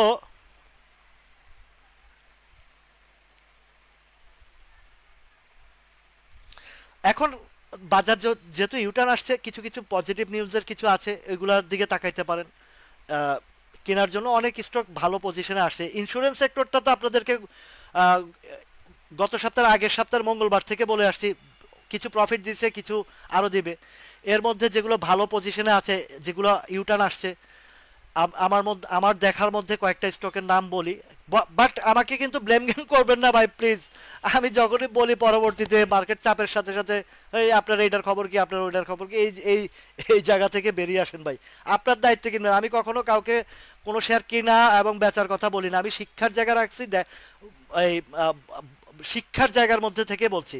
বাজার ফেভারে ছিল আপনার এই আহ, অগাস্ট সেপ্টেম্বরে আপনারা সবাই হিউজ প্রফিট করছেন, বাজার চাপ দিচ্ছে আর আমার বদনাম শুরু লাগাইছেন ভাই। আমার এটা কষ্টও লাগে, হাসিও পায় যে মজার সময় মজা নিছেন, দোয়া করছেন, আবার এখন মার্কেটের পরিস্থিতিতে নামছে আমার বদনাম শুরু করছে। সবাই না, সবাই না, সবার কথা বলছি না। যারা আমার প্রিয় মানুষ তারা তো বুঝেন যে আমি কোন জায়গা থেকে কথা বলি। তো এখন যেটা আবু তাহের ভাই, আমার কাছে কিছু কিছু স্টকের কিছু ভালো পজিশন আছে ভাই। টাকা দিবে মার্কেট, আমি তো দিব না, আমার পকেট থেকে দেব। আপনি যদি মার্কেট থেকে ধরে নিতে পারেন, সেটা মার্কেট থেকে পাবেন। যেমন আইসিআইসিএল ইন্স্যুরেন্সের মধ্যে এখনো যে জায়গা আছে, ভালো জায়গা আছে। Magna life, sorry Magna insurance, Dhaka ইন্স্যুরেন্সও একটা গ্যাপ দিছে, ম্যাগনাও দিছে, আইসিআইসিএলও 2 টাকা গ্যাপ দিছিল। আমি কিছু কিনছি, কিছু প্রফিট নিচ্ছে, কিছু আছে এখনো পর্যন্ত। তারপরে আপতা বটটাও একটা বিষয় আছে। এই যে আপতা বটর কথা কে বলছেন, কামরুল ইসলাম ভাই। হ্যাঁ, আপতা বটটার একটা ভালো পজিশন আছে। তার কিছু ওই যে আহ, যেটা ডিভিডেন্ডটা ফ্রেশ হয়ে গেছে, ওইটা একটা ব্যাংকের মধ্যে আছে, একটা ব্যাংকের বাকি আছে, সেটা এসআইবিএল। এটা কিন্তু আমি আরো বহু আগে বলছিলাম যে ভাই, আপতাবটো ডিভিডেন্ড ডিসবার্সমেন্ট করতে পারছে না, এটা আপতাবটোর দোষ না, দোষটা হচ্ছে দুর্বল ব্যাংকগুলোর কারণে তার টাকাটা ডিসবার্সমেন্ট করতে দেরি হয়েছে। তো সেই জায়গায় মার্কেটে প্রভাব তেমন একটা পড়ার কথা না, কারণ যেহেতু মার্কেটটা ইউটার্ন আসছে, ঠিক আছে, ইউটার্ন আসছে। আইএফআইসি ব্যাংকটার কথা একটু আসতেছি, আমি বলবো আইএফআইসি ব্যাংকটার কথা। ইউটার্ন যেহেতু আসছে, অন্তত 2-4 দিন বাজারটা একটু হয়তো ভালো রাখতে পারে। কেন রাখতে পারে, এই পড়ন্ত মার্কেটেও তো কিছু কিছু মানি ইনজেক্ট হয়েছে মার্কেটে। এটা দেখাইছে আপনাদেরকে, ওই যে 15 ডেজের একটা হিসাব, গত 2-3 দিন যাবৎ মার্কেটে পতনের ভিতরে ইনজেক্ট হয়েছে মার্কেটে। তো সেই জায়গাগুলোতে কিছু কিছু স্টক মোটামুটি একটা ভালো পজিশন নিয়েছে বোঝা যায়। আর ইন্স্যুরেন্স সেক্টর, ফুল ইন্স্যুরেন্স সেক্টরটাতে মানি ইনজেক্ট হয়েছে। এই আপনাদের ইন্স্যুরেন্স সেক্টরে যে যেখানে আটকা আছেন, যদি দেখেন যে সাপ্লাই জোনে আটকা পড়ে আছেন, সাপ্লাই জোনে গেলে আপনার মানিটা একটু বের করার চেষ্টা করবেন। লাভের দরকার নেই, লাভ আমি পরে করব, আমার আগে লাভ, টাকাটা ফ্রি করা দরকার পরবর্তী রাউন্ডের জন্য। তো ইন্স্যুরেন্সে যে উপরে আটকা আছেন সে এক্সিট নেওয়ার চেষ্টা করবেন, যারা নিচে ঢুকছেন তারা প্রফিট নেওয়ার চেষ্টা করবেন, যারা ঢুকেন নাই, যে কয়েকটার মধ্যে এখনো সাপোর্ট লেভেলে আছে, তবে সাপোর্ট লেভেলে যেটা আছে সেটার উপরের সাপ্লাই জোনটাও দেখবেন, যে কাছাকাছি সাপ্লাই জোন হলে আপনার তাও 1-2 টাকার গ্যাপ আসবে। তো সেই জায়গা থেকে আইসিআইসিএলটা এখনো পর্যন্ত ভালো জায়গা আছে। আপতা বটরও কিছু ওই যে ডিভিডেন্ড ডিসবার্সমেন্টের নিউজ আসবে, এবং আগা এই এই 24 সালের ডিভিডেন্ডের ঘোষণাটাও আসবে। সে হয়তো বা দিবে, তাদের ইয়ে ভালো, ইপিএস কোম্পানির যেহেতু আছে, হয়তো 10% দিতে পারে। দিলে তাহলে ওইখানের একটা নিউজ আসা পর্যন্ত একটা গ্যাপ আছে। তারপরে আছে আরও ধরেন এই কয়েকটাই তো দেখলাম ভালো ভালো পজিশনে আছে, আমি একটু খাতার মধ্যে লিখে রাখছি তো দেখি। এখানে যেমন আছে আপনার আরেকটা দেখছি জেড গ্রুপের আরেকটা শেয়ার দেখছি, এটা হচ্ছে সম্ভবত পেনিনসুলাটা, খুব সম্ভবত পেনিনসুলাটা। আপনারা জানেন যে পেনিনসুলার কেন বলতেছি, এই পেনিনসুলাটাও আন্তর্জাতিক মানের চেইন রেস্টুরেন্ট, চেইন হোটেল তো, 5 স্টার হোটেল তো। তো এটা রেডিসনের সেমিলার। তো এইখানের ক্যান্ডেল দুইটাও ভালো করছে, গতকালকের ক্যান্ডেল আজকের ক্যান্ডেল। আরও একটা বিষয় আমি ভিতরে দেখেছি যে জিনিসটা, সেটাও আপনাদেরকে একটু পেনিনসুলার ইয়েটা দেখায় দেই। কারণ একটা জিনিস কিনবেন, তার ভিতরে মানে আহ, নারী নক্ষত্র তো আপনাকে অবশ্যই দেখতে হবে। এই আফতাব বলেন বা যে কোনো স্টক আপনারা একটু বাছাই করতে, ওই জায়গাটাতে আপনাদেরকে অবশ্যই দেখতে হবে। তো পেনিনসুলার যে জায়গাটা দেখেছিলাম, এই পেনিনসুলার এই যে দেখেন 12 টাকা ক্লোজ দিয়েছে, 12 টাকা ক্লোজ দিয়েছে। তার থার্ড কোয়ার্টার ইপিএসটা প্লাস আসছে কিছুটা, এটা একটা পজিটিভ সাইন।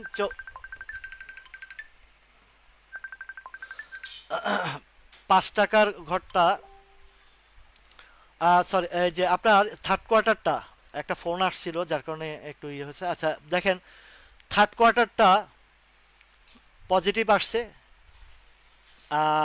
এখানে 0.24 পয়সা প্লাস হয়েছে, হ্যাঁ। আবার মানি ফ্লোটাও প্লাস হয়েছে। দুইটা জিনিস দেখেন, এসপিসি, কেডিএস, বিএসসি, এসপিসিএল এগুলো ইউটার্ন আসবে। আমি কয়েকটার মধ্যে এগুলো দেখছি, এসপিসি এগুলো ক্যান্ডেলের মধ্যে কয়েকটার এখনো ওই ইয়েটা আসে নাই, আমি দেখবো, চেক করব, চেক করে তারপরে জানাচ্ছি। আন্দাজে কথা বললে তো হবে না, আমাকে দেখতে হবে, দেখে কথা বলবো। তো বোরহান ভাই অপেক্ষা করেন, দেখাচ্ছি। তো এইখানে আরেকটা বিষয় দেখাচ্ছি যে তার নিউজটা দেখি, মানে থার্ড কোয়ার্টারের ইপিএসটা দেখি।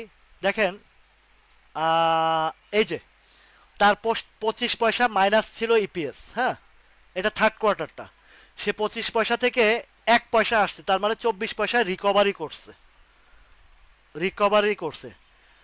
গত বছর ইসলামী ইন্স্যুরেন্স ডিভিডেন্ড দিয়েছে, হ্যাঁ। ভাই, জেনারেল ইন্স্যুরেন্সের সবগুলাই 5%, 10% কিন্তু দেয়। তো বাংলাদেশে তো চক্রান্ত ভাই, নাসির ভাই আসছেন আপনি, ধন্যবাদ আপনাকে। তো আপনার ব্যাপারেও আলাপ করছিলাম ওই ওই গতকালকের ইয়েটা। তো এখন বাংলাদেশের চক্রান্ত থাকতেই আছে, থাকবেই। তবে একটা কথা বলি, ওই যা কোরআনের একটা আয়াত, এটা অনেকবারই বলি, অবাকারাহু অমাকারাল্লাহু আল্লাহু খায়রুল মাকিরিন।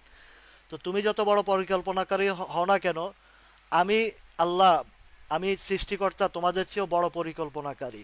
তো যত পরিকল্পনাকারী হোক না কেন, আমাদের জন্য, আমাদের যারা সহজ সরল মানুষ আছি, আমরা যারা দেশের মানুষ আছি, আমাদের জন্য আমাদের সৃষ্টিকর্তাই যথেষ্ট। এই আল্লাহর আয়াতগুলো, কোরআনগুলো আমি আপনাদের দোয়ার বরকতে, আমি যদিও জেনারেল লাইনে পড়াশোনা করেছি, কিন্তু আমার ধর্ম সম্পর্কে অনেক চর্চা করেছি। এই যে করোনার টাইমে অনেক কোরআন, আহ, অনেক বড় বড় সূরাও আমি মুখস্থ করেছি। সূরা মুলক, ইয়াসিন, তারপরে সূরা আপনার অনেক সূরাগুলো মুখস্থ করেছি। আর রহমান, অর্থ সহ, শুধু মুখস্থ করি নাই, অর্থ এবং মানুষের জীবন সম্পর্কে আমাকে আমার কোরআন, আমার আল্লাহর সৃষ্টির বাণী থেকে অনেক কিছু শিখেছি, মানুষের কর্ম জায়গা থেকে।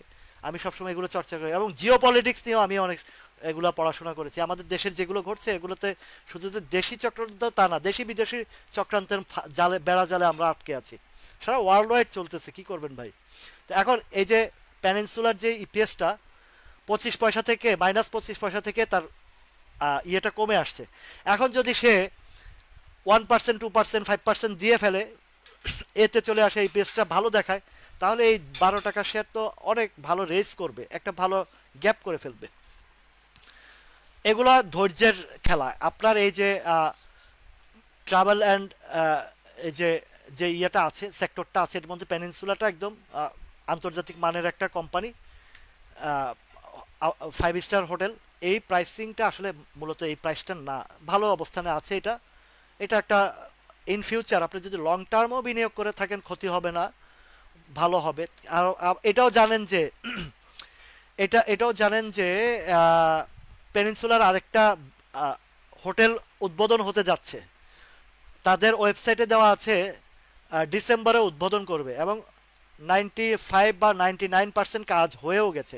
এবং সেটা হচ্ছে আপনার কর্ণফুলী টার্নেলের অপোজিটে বিস্তর এক জায়গা। পেনিনসুলার মালিক কি করেছে জানেন, যে বর্তমান যে পেনিনসুলাটা আছে, এয়ারপোর্ট থেকে যে ফ্লাইওভারটা আসছে, সেটা একদম পেনিনসুলার সামনে সে এক্সিট পয়েন্টটা যেভাবে হোক, ক্ষমতা হোক বা যেভাবে হোক ওইখানে আনছে। তার মানে ট্যুরিস্ট যারা আসবে, বিদেশ থেকে যারা আসবে, তার হোটেলের সামনে ল্যান্ড মানে এক্সিস্টেন্ট নিবে। তো সর্বপ্রথম তার হোটেলটা, এটা একটা বিজনেস পলিসি। আর ওইটা যেটা করেছে, নেক্সট পেনিনসুলা যেটা করেছে, সেখানে হেলিকপ্টারের ব্যবস্থা রেখেছে, এবং সেটা আরও অনেক আন্তর্জাতিক মানের, আরও হাই হাই লেভেলের ইয়েটা, হোটেলটা। এটা তো বাংলাদেশি না, এটা ইন্টারন্যাশনাল। মালিকানা বাংলাদেশি থাকলেও এটা চেইন রেস্টুরেন্ট, চেইন হোটেল।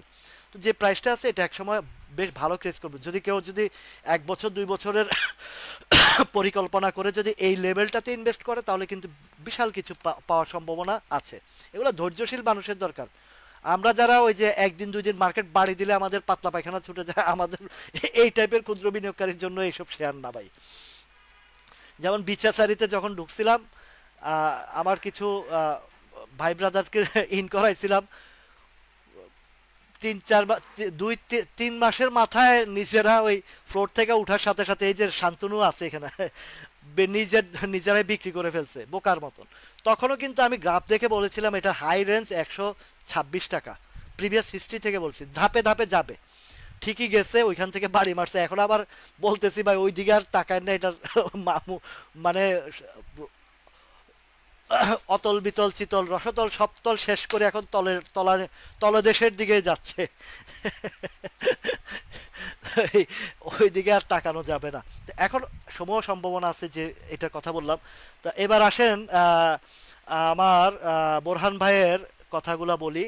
আপনার কেডিএস, এসপিসিএল আর BSC fundamental share, strong share.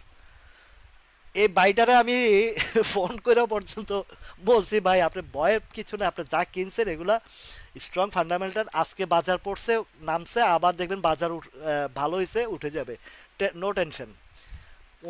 উনি অলরেডি অসুস্থ হয়ে পড়ছিলেন। দেখেন আপনার বিএসসি যে ক্যান্ডেলটা করেছে, চমৎকার একটা ক্যান্ডেল করেছে। শুধু দোয়া করেন যেন এই অগ্নিকাণ্ড নিয়ে যেন কোনো ফাইজলামি না মার্কেটে না করে। যদি ফাইজলামি না করে, আপনার এই নাম্বার ওয়ান বিএসসি, বোরহান ভাই আপনার নাম্বার ওয়ান বিএসসিটা ইউটার্নের চলে আসছে। এই যে দেখেন হিস্টোগ্রামের বার রেড জোনের থেকে হালকা হয়েছে, আরএসআই ইউটার্ন দেখাচ্ছে, ক্যান্ডেলটা চমৎকার একটা ক্যান্ডেল করেছে। আচ্ছা বোরহান ভাই, আপনার এই বিএসসি কিনা কত, একটু একটু নোট করেন তো, বলেন তো আমাকে, একটু কমেন্টে জানান। বোরহান ভাই কস্টিংটা বলেন। আপনাকে জানি ফান্ড নাই, আপনি তো 8 লাখ টাকা লাভ করে ওই 8 লাখ টাকা সুদ দিয়ে ঢুকাই দিচ্ছেন এই মার্কেটের ভিতরে। প্রফিটের টাকাটা ফ্যামিলির জন্য উঠায় ফেলতেন, বাকিটা বিনিয়োগ করতেন, তাইলে আর আপনার আজকে টেনশনটা হইতো না। কখনো এই কাজ করবেন না বোরহান ভাই, বা যারা আছেন সবাইকে বলছি, 1 টাকা লাভ করেন, 2 টাকা লাভ করেন, রিকোজিশন দিয়ে আপনার ফ্যামিলির জন্য খরচ করেন, আবার দ্বিতীয়বার কেন বিনিয়োগ করেন? এটা করবেন না। তো আমি তো ভাই আমার সংসার, বউ বাচ্চা সব এটার উপরে নির্ভরশীল। 16 17 বছর অনেক ঝড় তুফান করে, কত হাওলাত বরাত করে চলছে। টুকটাক ধৈর্য ধরে, এই যে 7 মাস আমার ফ্যামিলি চলতে হয়েছে না, তাহলে আর 7 মাস আমার, এই শান্তনু তোমার বিডি থাই, তোমারে কতবার বলছি এভারেজ না করে টাকাটা ব্লক করো না, করে লাভটা হয়েছে কি? তোমার ওই যে 121 টাকা, বাইরে ভাই আপনি তো ডেলিভারির জায়গায় এন্ট্রি দিচ্ছেন। আপনার এই বিএসসি কিন্তু আমি যারা শুরুতে ছিলেন 93 94 থেকে ধাপে ধাপে বলছি কোন কোন জায়গায় এক্সিট, কোন এটা আবারও যাবে ওখানে।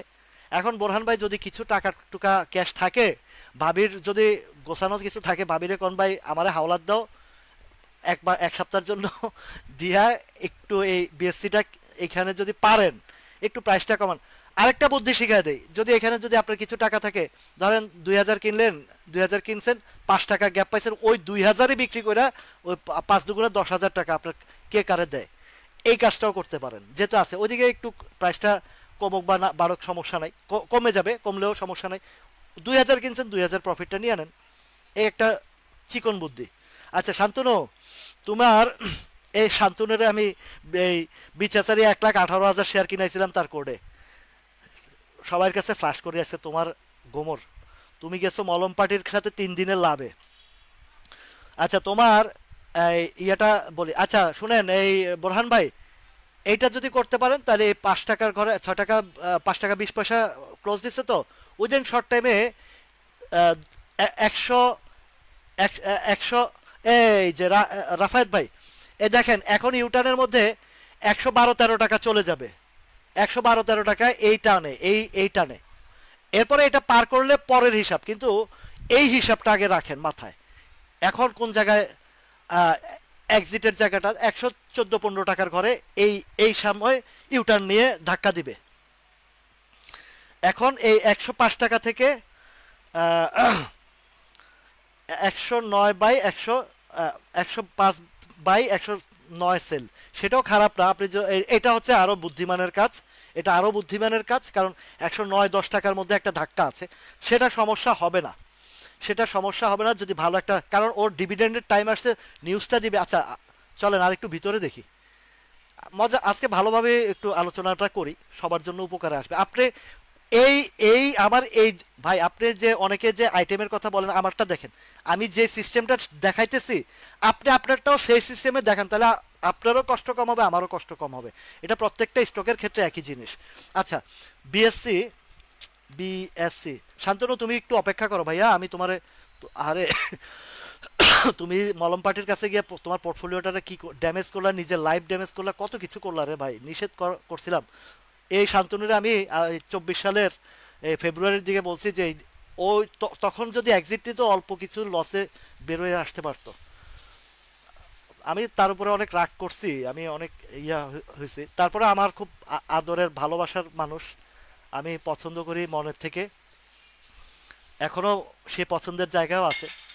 মাঝখান দিয়ে কিছুটা আইএফআইসি থেকে কিছুটা একটা প্রফিট করাই দিছি, ওই যে বললাম না কালকে যে সিটি জেনারেল ইন্স্যুরেন্স নিয়ে কথা বলছিলাম না, আমার এই ভাইটারে কিনাইছিলাম আমি ফেব্রুয়ারিতে, 35 করা কিনাতে পরে 28 টাকা নামছে, আর অস্থির হয়ে গেছে, বলছি ধৈর্য ধর, এটা 60-65 টাকা যাবে, কিন্তু যখন ওরা অস্থির হয়ে আমাকে অস্থিরতা দেয় না, তখন কিন্তু আমার ভিতরেও একটা যে আমি তো কিনাইছি, এখন যদি ইয়ে করে প্রফিটে বাইর করাই দিছি, 40 টাকার ঘরে আমি ওরে বলছি সেল করে দাও, কারণ মার্কেটও উতাল পাতাল ছিল, আমি আমি নিশ্চিত ছিলাম যে ওকে বলছি যে তুমি দেখো এই সিটি জেনারেলটা 60-62 টাকা পর্যন্ত যাবে, সেটাও ছাড়াই এখন 72 টাকাও গেছে।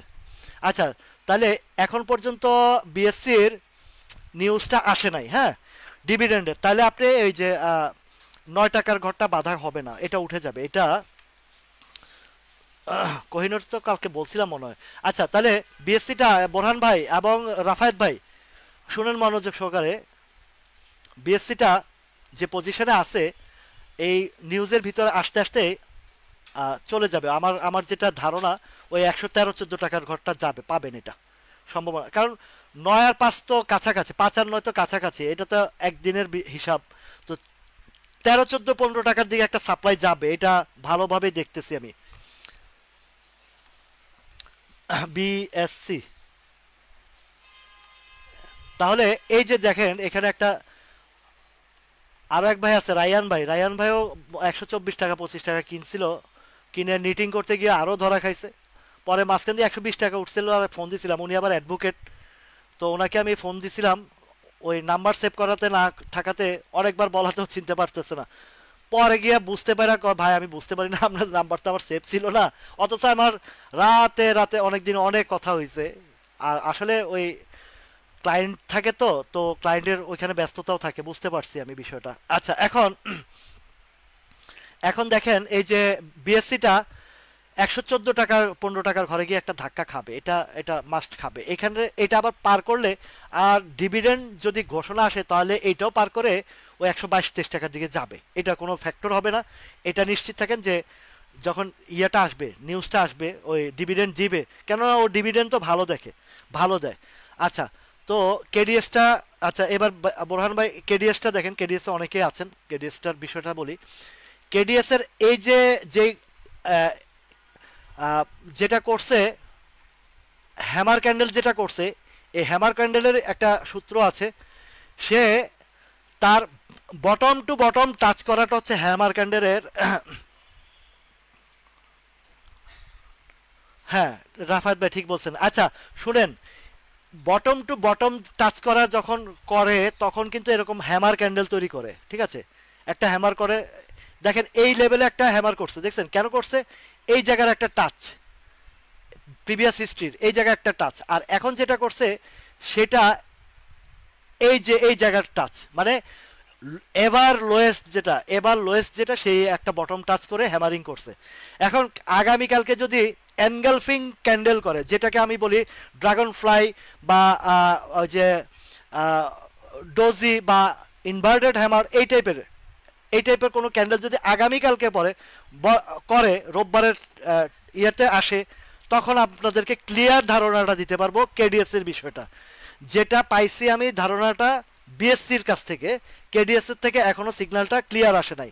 সেটা হয়তো আগামীকালকে সম্ভাবনা আছে, কেননা এই ক্যান্ডেলের পরেই, এই হ্যামার ক্যান্ডেলের পরেই নতুন কিছু ক্যান্ডেল তৈরি হয়, ইউ টার্নের ক্যান্ডেল, ঠিক আছে? তাহলে কেডিএস এর এখন আগামীকালকে কি আবার হ্যামার ক্যান্ডেল করে না ইউ টার্নের ক্যান্ডেল করে, সেটা ইনশাল্লাহ কালকে দেখবো। হ্যাঁ, চাকরিজীবীদের জন্য এরা খেয়াল করতে পারে না, এটা 100%। এখন আমাদের তো রুজি রুটি এটার মধ্যে, আমাদের এইখানেই সবসময় চোখ রাখতে হয়। জিন্না ভাইয়ের নামে একজন আছেন, উনি আমার আমাদেরই ব্যাচের সম্ভবত উনি, বা আমাদের একটু আগের এক ব্যাচ আগের, বা আমাদের ব্যাচেরই। উনিও টেকনিক্যাল অ্যানালিসিস খুব এক্সপার্ট। উনি কখনো লাইভ টাইপ কিছু করে না, নিজে নিজেই এই করে। স্টপ লস দিতে হয় কিভাবে উনি জানেন। আর ওনার প্যাটার্ন আমার কাছে ভালো লাগে না কেন, আহ, আচ্ছা এসপিসিএল যাই, তারপরে আসতেছি ব্যাংকের উনি সবসময় ব্রেকআউটের পরে গিয়ে এন্ট্রি দেয়, যার কারণে আমি ওনার সাথে, আমার সাথে একটু আহ, দ্বিমত। আমার খুব ক্লোজ ফ্রেন্ড, যদিও অনেকদিন যাবত যোগাযোগ হয় না। আচ্ছা, এই বোরহান ভাই খেয়াল করেন, রাহাত ভাই বা যাদের কাছে এসপিসিএল আছে, এসপিসিএলটা আর বিএসসিটা দুইটাই কিন্তু ইউটার্নের চেহারা দেখাই দিছে, কেডিএসটা বাকি আছে। বোরহান ভাইয়ের 3টা স্টকের মধ্যে 2টা ইউটার্ন। এই দেখেন, এটা রেড ক্যান্ডেল দেখে যে খারাপ তা না, রেড ক্যান্ডেলেও পজিটিভ আছে, আবার গ্রিন ক্যান্ডেলেও নেগেটিভ আছে, মাথায় রাখবেন এটা। গ্রিন ক্যান্ডেলেও নেগেটিভ পজিটিভ আছে, রেড ক্যান্ডেলেও নেগেটিভ আছে। তাহলে প্রবলেমটা মানে ফাইন্ড আউটটা কোথায়? তার ক্যান্ডেলের শ্যাডোগুলো আমাকে অনেক কিছু বোঝায়, ইন্ডিকেট করে। এই দেখেন, এই যে এই ক্যান্ডেলটা দেখেন, এটা কখনকার ক্যান্ডেল? ওফো, চলে গেল, কোথায় গেল? ধাক্কার সাথে কই গেল গা? আয় আয়, আচ্ছা আসেন, ক্যান্ডেলে ক্যান্ডেলে পার্থক্য আছে। এসপিসিএল দেখেন, এই যে ক্যান্ডেলটা করছে না, এটা করছে রেড, আর বিএসসির করছে, ও ফারুক ভাই আপনি তো আমার ব্যাচমেট। আচ্ছা, তো এসপিসিএল আর হচ্ছে বিএসসি দুইটাই আগামীকালকে সমূহ সম্ভাবনা আছে ইউটার্ন। এখন এসপিসিএল যদি ইউটার্ন আসে, আপনার প্রাইসিং এর জায়গাটা একটু দেখতে হবে। এইটার ফার্স্ট ধাপটা যেটা 43-44 গিয়ে হয়তো একটু স্লো থাকতে পারে। আর এটারও নিউ ওই যে এখন ডিভিডেন্ড কেন্দ্রিক বিষয়, তো এগুলা আমার মনে হয় না যে এগুলো আটকাবে। এগুলা অন্তত আপনার এক্সিটের ব্যবস্থাটা করে দেবে। এবার আপনাকে বলি, মনোযোগ দিয়ে শোনেন। ধরেন আপনি বিএসসি দেখলেন যে 2-3 দিনের ভিতরে আহ, যাদের কিনা দামের কাছে যাবে, ধরেন 14-15 টাকা গেল, যাদের কিনা ওই লেভেলটাতে আছে, ওইখান থেকে, হ্যাঁ এটা 21 তারিখে বোর্ড মিটিং কেডিএস এর, টান দিয়ে কালকে চেঞ্জ হয়ে যাবে। কালকের ক্যান্ডেল তো একদম নিশ্চিত থাকেন ইউটার্নের ক্যান্ডেল কালকেই শো করবে কেডিএস এর। আচ্ছা, এখন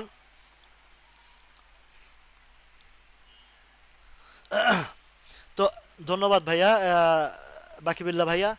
তো এসপিসিএল এরটা ধরেন এই মুহূর্তে যদি কারো 43-44 কিনা থাকে, ওইখান থেকে আপনি হয়তো এক্সিট ইয়ে করতে পারেন। না, শুনেন, প্রভাব এই যে আনামুল করিম ভাই, প্রভাব তো পড়ছে না বলতে এটা না, বিষয়টা এমন না। প্রভাবটা পড়ছে না, বাজার তো ধরেন কিছু কিছু আহ, বাজারটা কিছু কিছু বিষয় আছে, পতনের সময় কোনো কিছুরই মানে ওই ডিভিডেন্ড কেন্দ্রিক প্রভাব পড়বে না, এটা একটা বিষয়। আর আরেকটা বিষয় হচ্ছে যে এর ভিতরেও কিছু কিছু প্লে করছে, যেমন সিমট্যাক্স দেখছেন করছে, তারপরে ডোমিনেস করছে, আরও অনেকগুলো স্টক করেছে। তো অনেকগুলো, এই যে ইয়াসির ভাই আমার ব্যাটসম্যান, অনেকগুলো স্টক করেছে, ওটা পরিবর্তন আসছে এর ভিতরে, ছোট ছোট স্টক। আর যেগুলো ধরেন মার্কেটের ইন্ডেক্সের সাথে কানেকশন, মানে কানেক্টিভিটি আছে, যে মার্কেট ইন্ডেক্স পড়লে মার্কেট, স্টক পড়লে ইন্ডেক্স পড়ে, স্টক উঠলে ইন্ডেক্স বাড়ে, তার মধ্যে এসপিসিএল, বিএসসি এবং আপনার হচ্ছে যে যে কেডিএস, এগুলো হচ্ছে ইন্ডেক্সের সাথে কানেকশন বেশি। ফোয়াং সিরামিক আছে 15 টাকা করে কিনা, আপনি একটু ওয়েট করেন, এটা বাজারটা ইউটার্ন আসছে, এগুলো বলছি কালকে যে কালকে না, আরো অনেক আগ থেকে বলছি যে অক্টোবরের মাঝামাঝি বা শেষ দিক থেকে নভেম্বরের দিকে Fu-Wang food, Fu-Wang ceramic, BD Thai food, এই স্টকগুলোর একটা প্লে রোল প্রিভিয়াস হিস্ট্রি থেকে আমরা দেখে আসছি। এটা অক্টোবরের মাঝামাঝি বা শেষের থেকে নভেম্বর পর্যন্ত এগুলোর প্লে আসে। এটা কিন্তু আমি আরো অনেক আগে, আরো 1 মাস আগেও এই কথাগুলো বলছি। তো অনেকে আমাকে ওইটা নিয়েও টিটকারি মারে যে অক্টোবর তো আসছে, ঘুরে না কেন। আরে ভাই, আপনার ব্রেনে যতটুকু কাজ করছে আপনি ততটুকুই বলছেন। মানুষ তো ওই যে খোঁচা মারার তালে থাকে, সবাই শিক্ষার জায়গায় থাকতে পারে না। আচ্ছা, তাহলে এপিএস বোরহান ভাইয়ের 2টা স্টক কিন্তু ইউটার্নের সময় হয়ে গেছে। কেডিএসটা আগামীকালকে চিত্র দেখলে বুঝতে পারবো। চলেন এবার আইএফআইসি ব্যাংকটা আর আমার শান্তনুর ইয়েটা দেখবো। আগে আইএফআইসিটা দেখি। আইএফআইসি, দেখেন আইএফআইসির আরেকটু সময় নেবে ভাইয়া। আর আইএফআইসিটা আরেকটু ব্যাংকিং সেক্টর, এখন ওই যে ইন্স্যুরেন্স সেক্টরটার একটা মুভমেন্ট আছে। তো তো শুধু যে ইন্স্যুরেন্স সেক্টরের ফুল ইন্স্যুরেন্স সেক্টরই খেলবে তা না, তার পাশাপাশি যে যেমন এসপিসিএল, তারপরে আপ্তাবটো, প্লাস ওই যে বিএসসি, এই টাইপের কিছু শেয়ারের ইউটার্ন আগামীকালকে দেখবেন ইনশাল্লাহ। যদি না এই যে অগ্নিকাণ্ডের ঘটনা টটনা নিয়ে কি কোনো ঝামেলা ইয়ে করে না। আচ্ছা শান্তনু, তোমারে বলতেছি। আচ্ছা, এখন আইএফআইসিটার এই যে ইনভার্টেড হ্যামার, এখন দোয়া করেন এই দিকেও কিন্তু হিস্টোগ্রামের বারটা রেড জোনে গেলে সময় নিয়ে ফেলবে। আর রেড জোনে না গিয়ে যদি আগামীকালকে যদি বাউন্স ব্যাক কোনো কিছু আসে, তাহলে কিন্তু বাউন্স ব্যাক যদি আসে তাহলে কিন্তু আল্লাহ রহমতে আপনার যে ভাই আইএফআইসির কথা বলছেন, যেহেতু ইনভার্টেড একটা, সরি, এই দেখেন, এই ক্যান্ডেলটা যখন করছে তারপরের দিনে কিন্তু ডোজি ক্যান্ডেল করছে। এখন আগামীকালকে যদি আইএফআইসি মার্কেট সাপোর্ট করে, আইএফআইসির যদি একটা ডোজি ক্যান্ডেল করে ফেলে, তাহলে এখান থেকে, তবে এর সাপ্লাই জোনটা হচ্ছে এখন যেটা 5 টাকা 80 পয়সা 90 পয়সা থেকে 6 টাকা পর্যন্ত, এই দিকে একটা সাপ্লাই আছে, আছে 4 টাকা 5 টাকা 40 পয়সা। মজার ঘটনা শুনবেন, এই ব্যাংক সেক্টর যখন ফেব্রুয়ারির দিকে কিছুটা মুভমেন্টে আসছিল, বা সরি, মার্কেট ইউটার্নের সময় যখন মুভমেন্টে আসছিল, আমি এই আইএফআইসি কিনছিলাম, তার বটম প্রাইসটা দেখছিলাম 6 টাকা 80 পয়সা। তো আমি 60 টাকায় কিনছি, সে আমারে ধোকা দিছে। 60 টাকা 80 পয়সা একদিন উঠলো, আমার রেঞ্জের হিসাবে দেখছি যে 9 টাকা 90 পয়সা সেল, মানে সাপ্লাই জোন। আমি ওই টাইমে ঢুকছি, কিন্তু মার্কেট সাপোর্ট না করাতে নামতে নামতে ওই যে ফিবোনাচি দেখে দেখছি যে 6 টাকা 10 পয়সা আসে। তা ভাই, আমি তো নাছোড় বান্দা মানুষ, সহজে লসে মারি না মাল। ওইখানে আমি তো ওইখানে আমি করছি কি, এই 6 টাকা 30 পয়সা বা 20 পয়সা যেদিন আসছে, ওইখানে একটা প্যাটার্ন দেখছি যে ওই দিন একটা নেটিং নেটিং করা যায় ভাই। অভাবে পকেটে পয়সা ছিল না, বাড়ি ভাড়াও চিন্তা মাথায়, করলাম যে যাই হোক রিক্স দিয়ে নিটিং করি। 7 দিন, 7টা না 8টা নিটিং করছি, 8টার মধ্যে 2টা একটা নিটিংয়ে কিনা দামে বেচছি, একটা নিটিংয়ে কমিশন লস দিয়ে বেচছি, আর একটা নিটিংয়ে 10 পয়সা লস হয়েছে। বাকি 5টা নিটিং এ প্রফিট হয়েছে, আমার বাড়ি ভাড়া উঠে গেছে ভাই। কিন্তু এই নিটিংটা কিভাবে করছি আপনাদের বলি, আপনারা আবার ওইটা করতে চান না। আমি অবজার্ভ করছি যে কোন কোন দিন মানে সে নিটিং এর সুযোগটা দেয়। দেখা গেছে যেদিন নিটিং এর সুযোগ দিছে পরের দিন আর দেয় না, তো পরের দিন আমি করি নাই। আবার পরের দিন সুযোগ দিছে, ম্যাচিউরও হয়েছে, ওই দিন করছি। কইরা 7টা নিটিং এর মধ্যে 5টাতে 4টাতে লাভবান হয়েছি, তিন একটাতে সমান সমান গায়ে গায়ে গেছে, কমিশন সহ গায়ে গায়ে গেছে, আরেকটাতে কমিশন লস হয়েছে, আরেকটাতে 10 পয়সা লস হয়েছে। এভারেজে এই নিটিং করতে গিয়ে আমি খুব, কারণ এটা মানে একটা ফাইটিং যে আমাকে জয় করতে হইব, ওই ওই টার্গেটটা নিটিং করছি ভাই। মজার বিষয়, হাসবেন আপনারা, যে বাড়ি ভাড়া কোরবানের ঈদের টাইমের সময়। তো এই টাইমে নিটিং যে রিস্ক নিয়ে করছি, যে আমার যেমনি হোক খরচ উঠাইতে হইব, কারণ লসে তো আমি মাল মারবো না। তাল্লার রহমতে পরবর্তীতে যায় একটা ইয়েতে গিয়া এক্সিট নিয়ে অন্যান্য দিকে চলে গেছি। উত্তরা ব্যাংক নিয়ে তো বলছি, এই যে আব্দুল বাতেন ভাই, এক গ্যারান্টি করা বলছি যে 21 টাকার নিচে নামে না। মার্কেট ঝড় তুফান উল্টা পাল্টা যা কিছু হয়েছে, উত্তরা ব্যাংক আপনার এখনো ঠিক জায়গা আছে, 21 টাকা 21 টাকা 10 পয়সা 20 পয়সা এই জায়গায় নামবে না এখান থেকে। আর যখনই মার্কেট এই আপনাদেরকে বলি, এই উত্তরা ব্যাংক যখন এই ব্যাংকিং সেক্টরে প্লে আসবে, এখান থেকে ভালো গ্যাপ আসবে। 25 টাকার ঘরে একটা ইয়ে আছে, ওই যে গ্যাপ আছে, ওই গ্যাপটাও ওভারকাম করে ফেলবে। উত্তরা ব্যাংক সম্পর্কে গল্পও বলেছি, একসময় আমি 31 টাকা করে কেনার পরে 23 টাকা আসছিল, সেখান থেকে ইউটার্ন নিয়ে আমি 35-90 দিকে সেল দিছি। কীভাবে সেল দিছি সেটা বিস্তর আলোচনা করছি এই মার্কেটে। তো বিডি থাইটা দেখায় আপনাদের থেকে বিদায় নেব। বিডিটি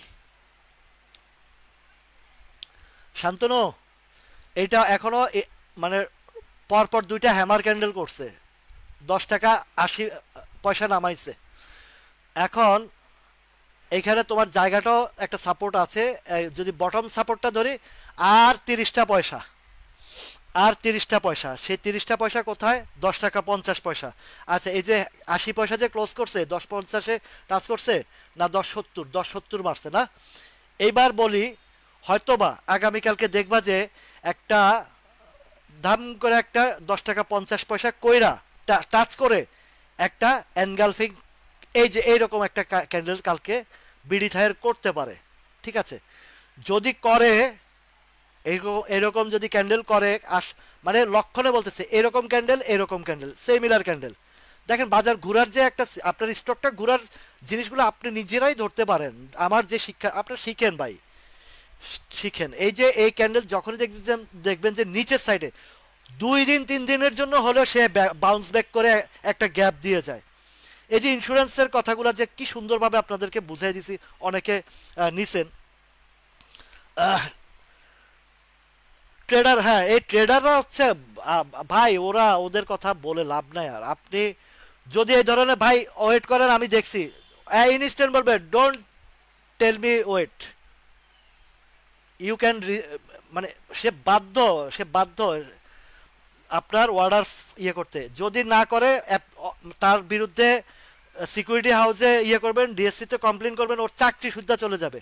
কেউ যদি বলে ভাই আপনার শেয়ার বেচছেন না, বাড়বে, কোনো ট্রেডার যদি বাধা দেয়, ওর নামে কমপ্লেন করবেন, ওর চাকরি যাবে, ওই হাউসেরও মানে লাইসেন্সের সমস্যা হবে। আর কমপ্লেন কিভাবে করবেন জানেন? ওই যে ডিএসসির ওয়েবসাইটে গিয়া আমি একবার করছিলাম, তো ওই ডিএসসি আমার ওই এই ইয়ার হাউজের একটা নামের ভুলের কারণে হয় নাই দেখা, ওইটা ওরা ফাইন্ড আউট করতে পারে নাই। কোথায় অবজেকশন করবেন সেটাও বলি, হাউস ওই ডিএসসিতে যাওয়া লাগবে না, ডিএসসির ওয়েবসাইটে কমপ্লেন, মানে কমপ্লেন বক্স ইয়ে আছে, অপশন আছে। ওই ট্রেডার আপনি টাইপিং করে বলে দিবেন যে আমার এই সমস্যা, এই হাউজের এই প্রবলেম করছে আমার সাথে, দেখবেন যে কি পানিশমেন্টটা খায়। আপনার এই জায়গা হচ্ছে কুইক ডিসিশনের জায়গা, buy and sell. Quick decision না নিতে পারলে 10 পয়সার জন্য 10 টাকা হারায়।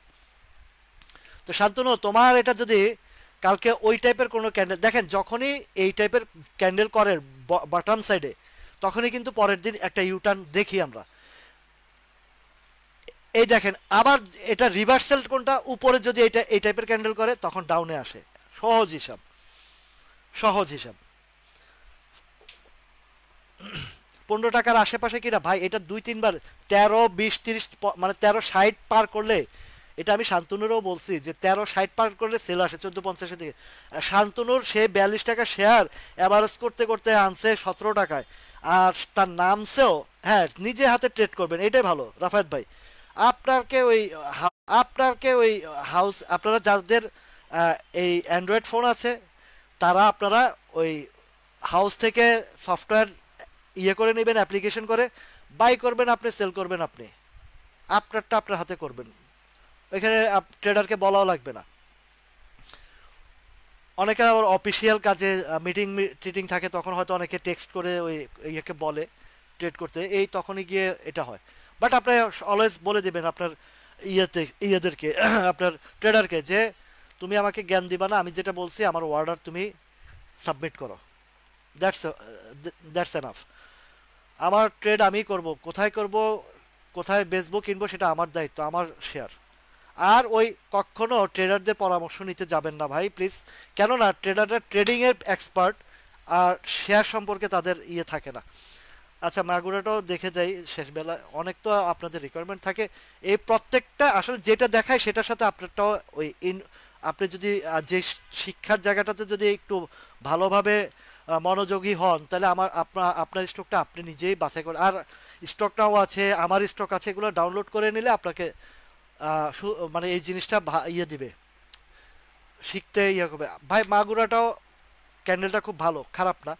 এদিকে আগামীকালকে হয়তো বা হিস্টোগ্রামের বার একটু হালকা হবে, আর এই ক্যান্ডেলগুলোর পরবর্তীতে পজিটিভ সাইনটা আসে, হয়তো আগামীকালকে একটা দিবে। এখন